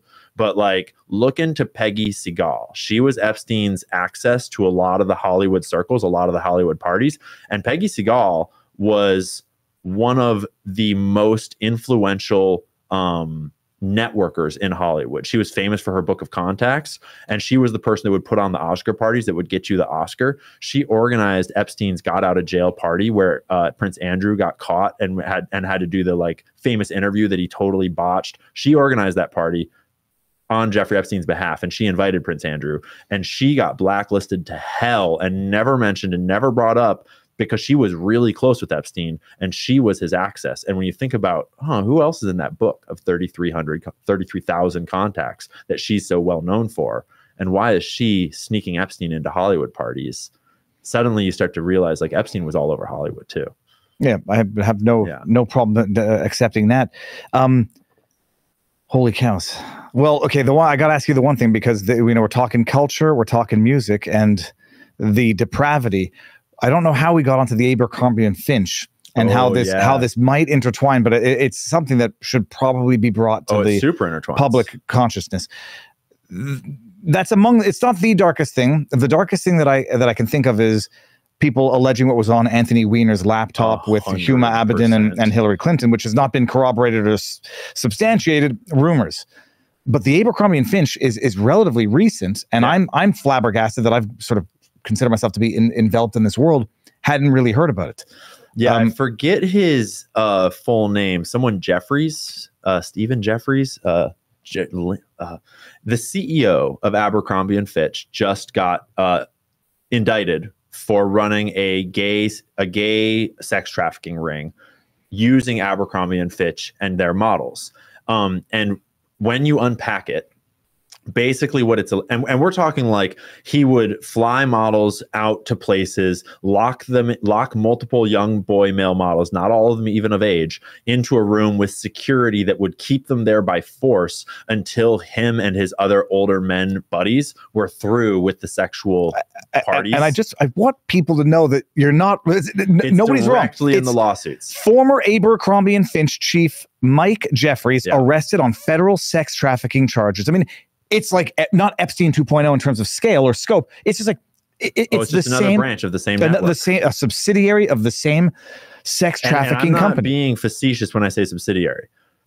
Mike Jeffries was put in as CEO of Abercrombie and Fitch right after Abercrombie and Fitch was purchased by L Brands, the limited, Les Wexner's company. Les Wexner is the bank of Jeffrey Epstein. He is Victoria's Secret. How is Abercrombie and Finch not out of business right now? Like, right? Why would I don't believe I've ever bought knowingly Abercrombie. So they should be, because Abercrombie and Fitch is also Hollister. Hollister is a subsidiary of Abercrombie and Fitch. And so any like 80s, 90s, 2000s kids, we remember going to the malls and it's like Victoria's Secret, Abercrombie and Fitch, Hollister, Hot Topic, and they're always all across from each other and they all smell intensely, and they've got the male models out front and all that shit. All three of Abercrombie and Fitch, Hollister, and Victoria's Secret were literally Jeffrey Epstein Networks' sex trafficking rings. He was recruiting his female models straight out of Victoria's Secret, and that's how he was luring them to places. That whole business was owned by Leslie Wexner, who is the most deeply tied into the whole Epstein thing of anyone. Like, Leslie Wexner had given Jeffrey Epstein power of attorney over his entire estate, meaning that if Jeffrey Epstein had wanted to, he could have walked into a room in secret in another country and sold the entire business of Victoria's Secret with his own signature without ever consulting Les Wexner to anyone for any price to anyone at all, because he had full power over Leslie Wexner's entire estate. That's how close that relationship was. Les Wexner selected Mike Jeffries to lead Abercrombie and Fitch when he bought it. And so then we discover that Abercrombie and Fitch was just a gay boy trafficking network where they were selecting male models for the trafficking. Explain this, because it will be the darkest of black pills anybody's going to swallow. The mechanism through which they did this. Well, they allegedly recruit models. We want to be a model, right? You look great. And so the models come into the modeling pipeline. They scout them. And then basically it's like the higher ups basically just pick and choose, and they're like, yeah, we'll fly you over to, to Venice or to Naples or to Paris, and you're going to do a shoot. And it directly says in the lawsuit that they would tell them that they were going to a photo shoot, like the young boys, like, 16 to 20.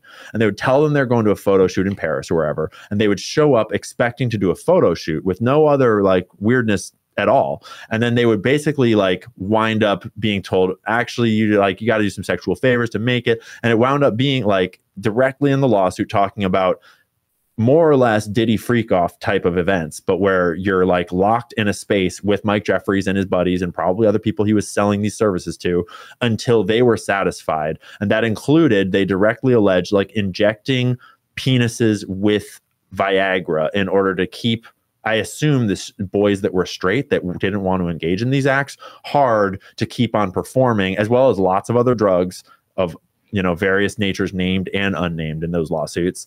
So basically they were forced to have all sorts of gay sexual orgies, and not all of them were even gay. A lot of them were straight and did not want to comply. And they said that they literally had bodyguards that would close the doors and keep you there by force until you were done performing. And that went on. There's like, I think there's between 10 and 20 men that are in that suit. I forget exactly how many. So like the entire Abercrombie and Fitch, Hollister, and that's the only one that we know about so far. But that is all a boy sex trafficking ring. Victoria's Secret is all a girl sex trafficking ring. Both are the Epstein network. And so that's like, how much of our culture is actually just sex trafficking, right? How many of these businesses are just sex trafficking rings? And how are they still in fucking business? And it's like, oh, it's just the CEO, so it's not the company. Who was I just talking to about the CEO having done something bad? Oh, cripe. It'll come to me in a second. United Healthcare CEO? Well, that was, well, it's been a slow news week. It's wild. And by the way, in all of this, Daniel Penny was acquitted. So that's right? The quick. I'll do a separate video on that later on, people. What was the thing? I mean, I don't know if it was just a rumor. I just remember hearing it, but not being politically conscious or at least conspiratorially conscious of the Wayfair human trafficking. I don't know a ton about it because I was not paying attention at the time, but I went back into it more recently as I was sort of like retelling the story now of Pizzagate. I'm convinced that whatever they told me was a conspiracy theory, I'm now inclined to believe is true until proof to the contrary. The short version of what Wayfair was that Wayfair was like a site where they were selling, you know, items like filing cabinets and shelves and just shit, you know, like a used stuff site. And people noticed that there was like filing cabinets for sale for like $16,000, $32,000 for just a regular filing cabinet. And its name was things like I'm not going to remember the names because these are people's names, but like Vanishino filing cabinet, or even more like specific, because that kind of sounds like a French kind of, I mean like Vanessa filing cabinet, 32-inch, whatever, $40,000. And it was over and over and over again, a whole bunch of filing cabinets and shelves and things with all these weird names.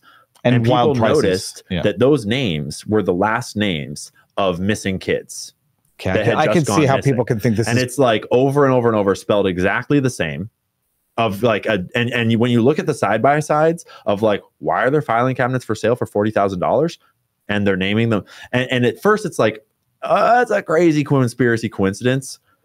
But then just recently, the Etsy thing broke, where Etsy had all these picture JPEGs of pizza that were for sale for like $10,000 JPEG of a kid eating a pizza. And a whole bunch of them. And some of them had descriptions of like what kind of clothes they came with or what kind of condition they came in. And it was just like, this is fucking weird. And as soon as that broke, it all disappeared again. And they all covered up. It's just a conspiracy theory. But like, realize that the human trafficking, the child sexual abuse material, like CSAM, like child porn networks, child trafficking networks, the internet is an extremely lucrative way to sell these products, right? And they do sell them on the dark web in sort of like vetted buyer pools where you can, you know, be a little more open about what's going on theoretically. But that whole industry is sitting there looking at the open internet and thinking all these people out here that are watching all this depraved porn and just like, there's all these pedophiles in the regular world that don't know how to use the dark web, that aren't that committed, but like might curiously and we over and over see these little kind of like pop-up stores that are using coded language to sell either child porn or literal children on the open internet. And it's happened over and over and over again in multiple different instances on different websites, not just Wayfair and Etsy. There's been other instances too. And it just all is the same thing. And it's like, how many times does it has to happen before we acknowledge that this is real?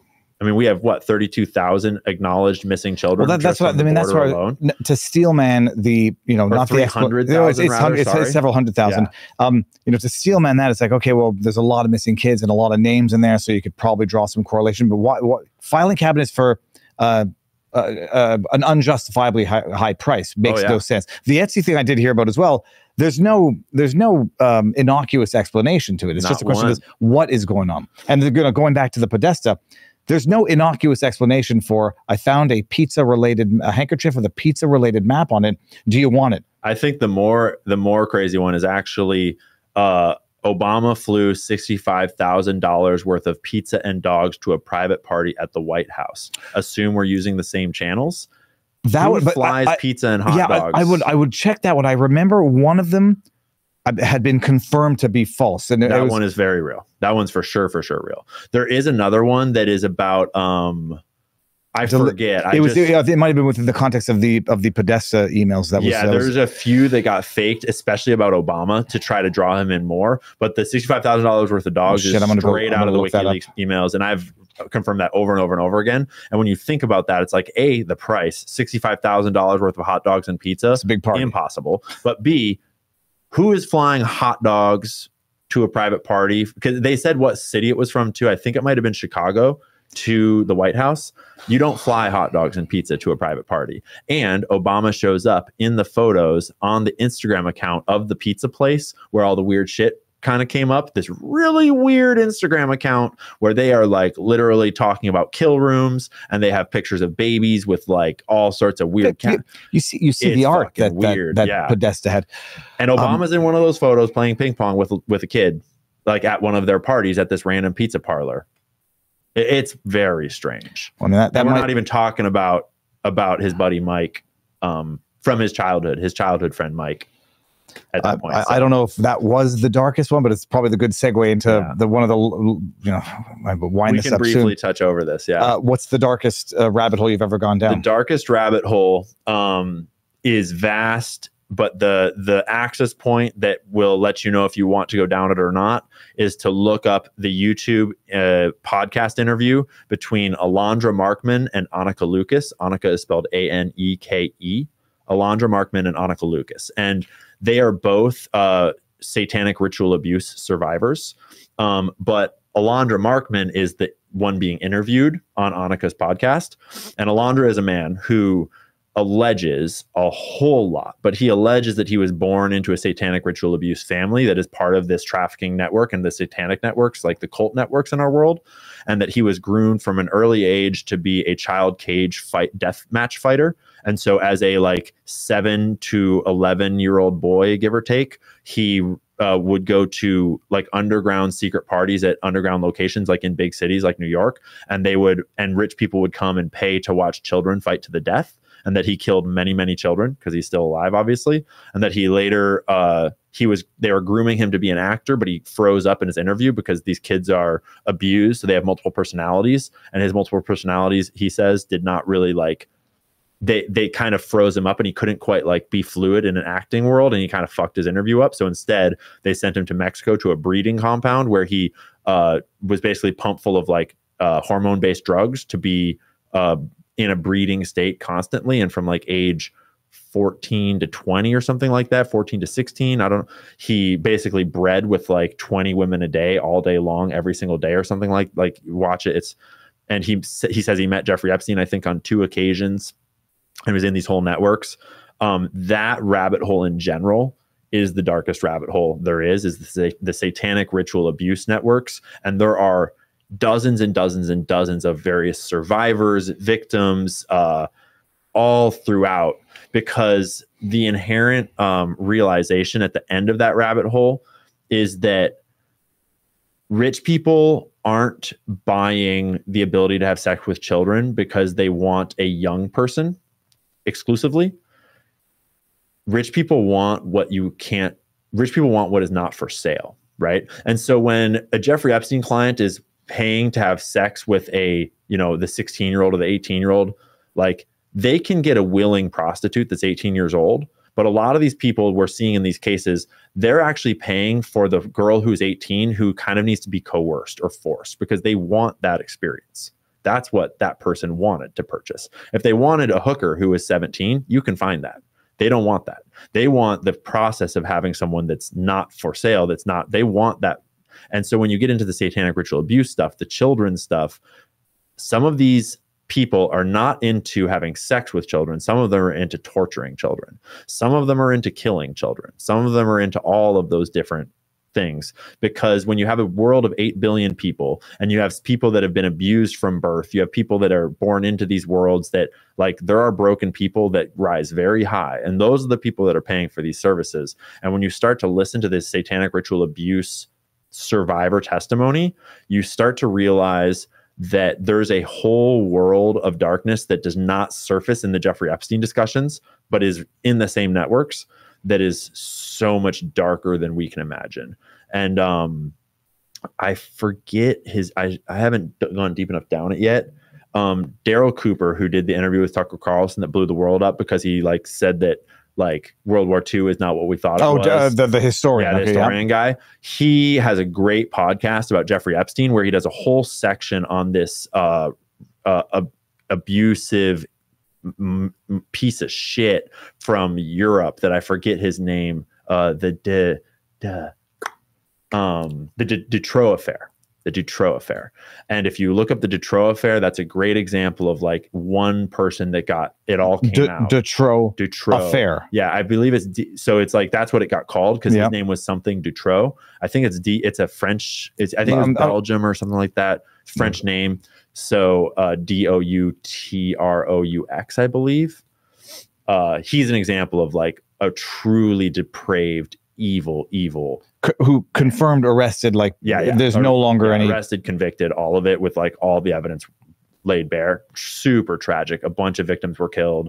But those kinds of people are here in American networks too. And we have lots of testimony of things like the Anthony Weiner laptop, things like the Frazzle Drip video, theories about the do I dare Hanks. ask? What's the Frazzle Drip? That's one of the videos that was found on Anthony Weiner's laptop. Allegedly, it's mostly been scrubbed from the internet, but a lot of people you can find snippets of it. And it is basically, so, Wilson, the volleyball, and you know how Ellen had a hoodie that had that weird red bloody hand kind of print on it? And Jay-Z also had that hoodie, and a bunch of these celebrities wore that hoodie. The theory, and this is not confirmed, this is a conspiracy theory. This is the bona fide conspiracy theory, is that it's I'm not saying I don't believe it. A face with flesh removed. Look into it for yourself. And yeah, the allegation, some people allege that it was Hillary Clinton removing a child's face skin while they were alive, and that's a video of that.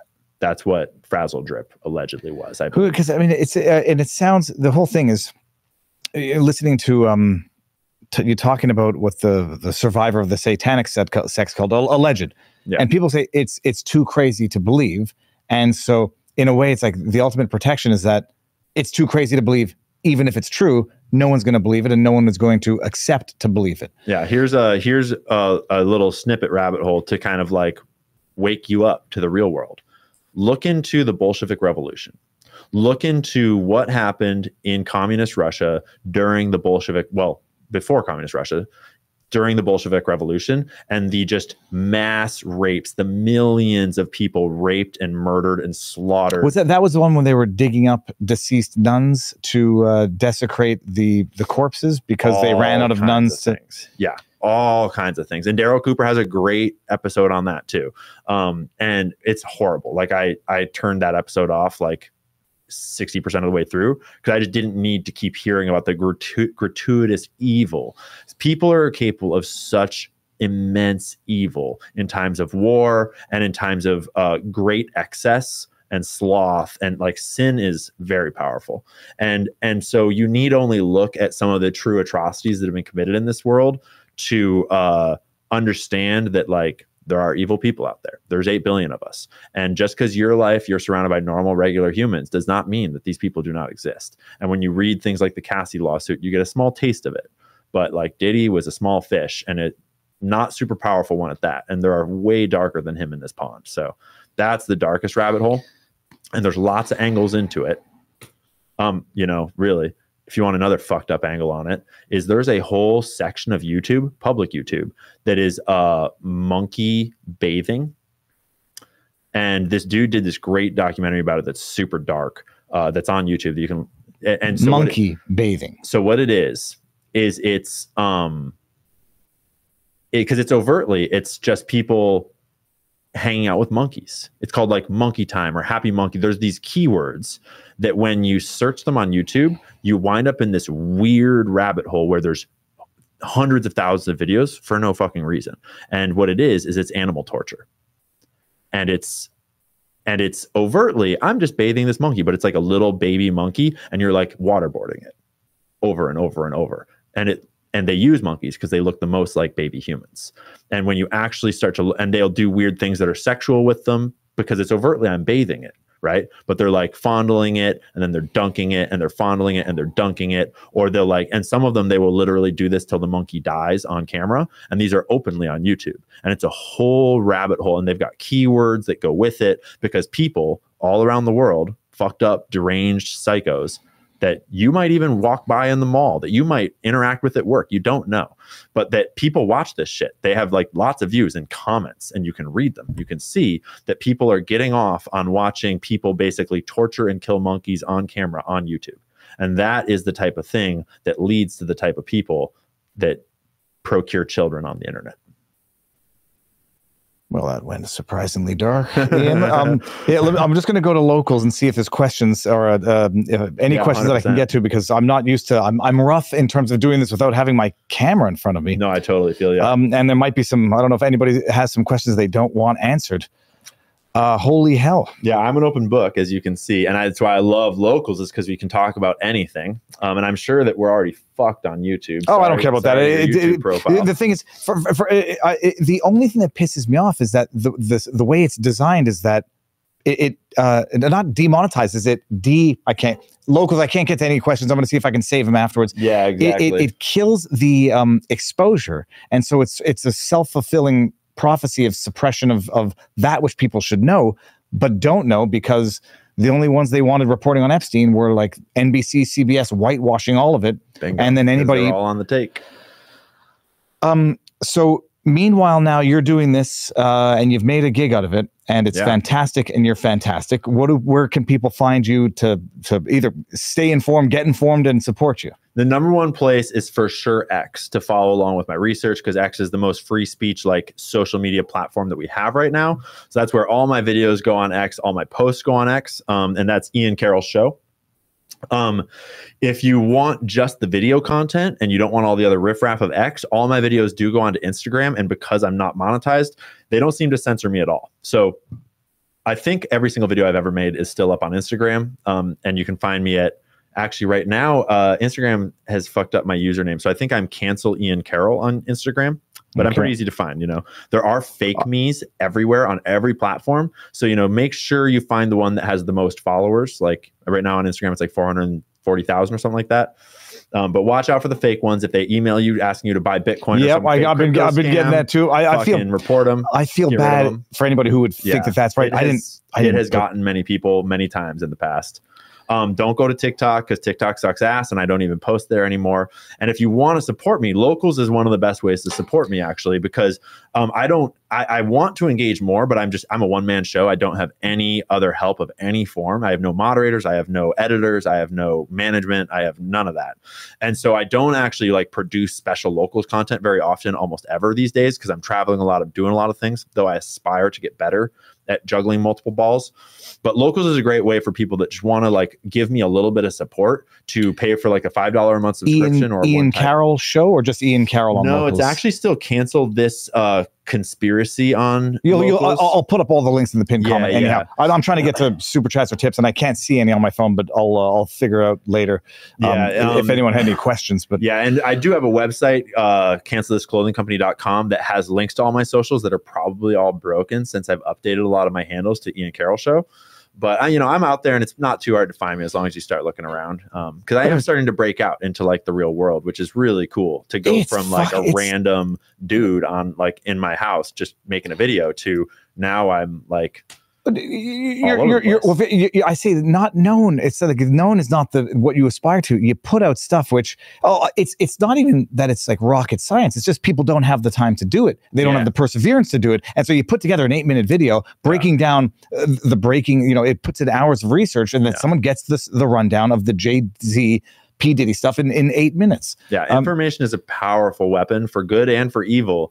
And for the longest time, the intelligence agencies, the organized crime units, the politicians, the corporations were using controlled media as a way to control all of our thought processes and all of our culture and all of what we knew to be true. And they walked us right into like Obama's entire 8-year presidency, which was just more of the regime. They walked us right in. They were trying to walk us into Hillary Clinton. They walked us right into Joe Biden. Like, and it's not just political things. They also walk us into like corporate bullshit and to like buying products and supporting evil in this world left and right. And it's all because of controlled information. And so having this ability to just share truth, just share research, share the idea that we can all learn for ourselves and hit, like, each little video hits different people and just spreads more little things. It's super humbling and really powerful. So it's amazing. Yeah. Last question before I go, because I'm going to regret not asking, the tattoo. Yeah, this is, so, I was telling you about Earth Lodge at Guatemala, that hotel, that avocado farm hotel.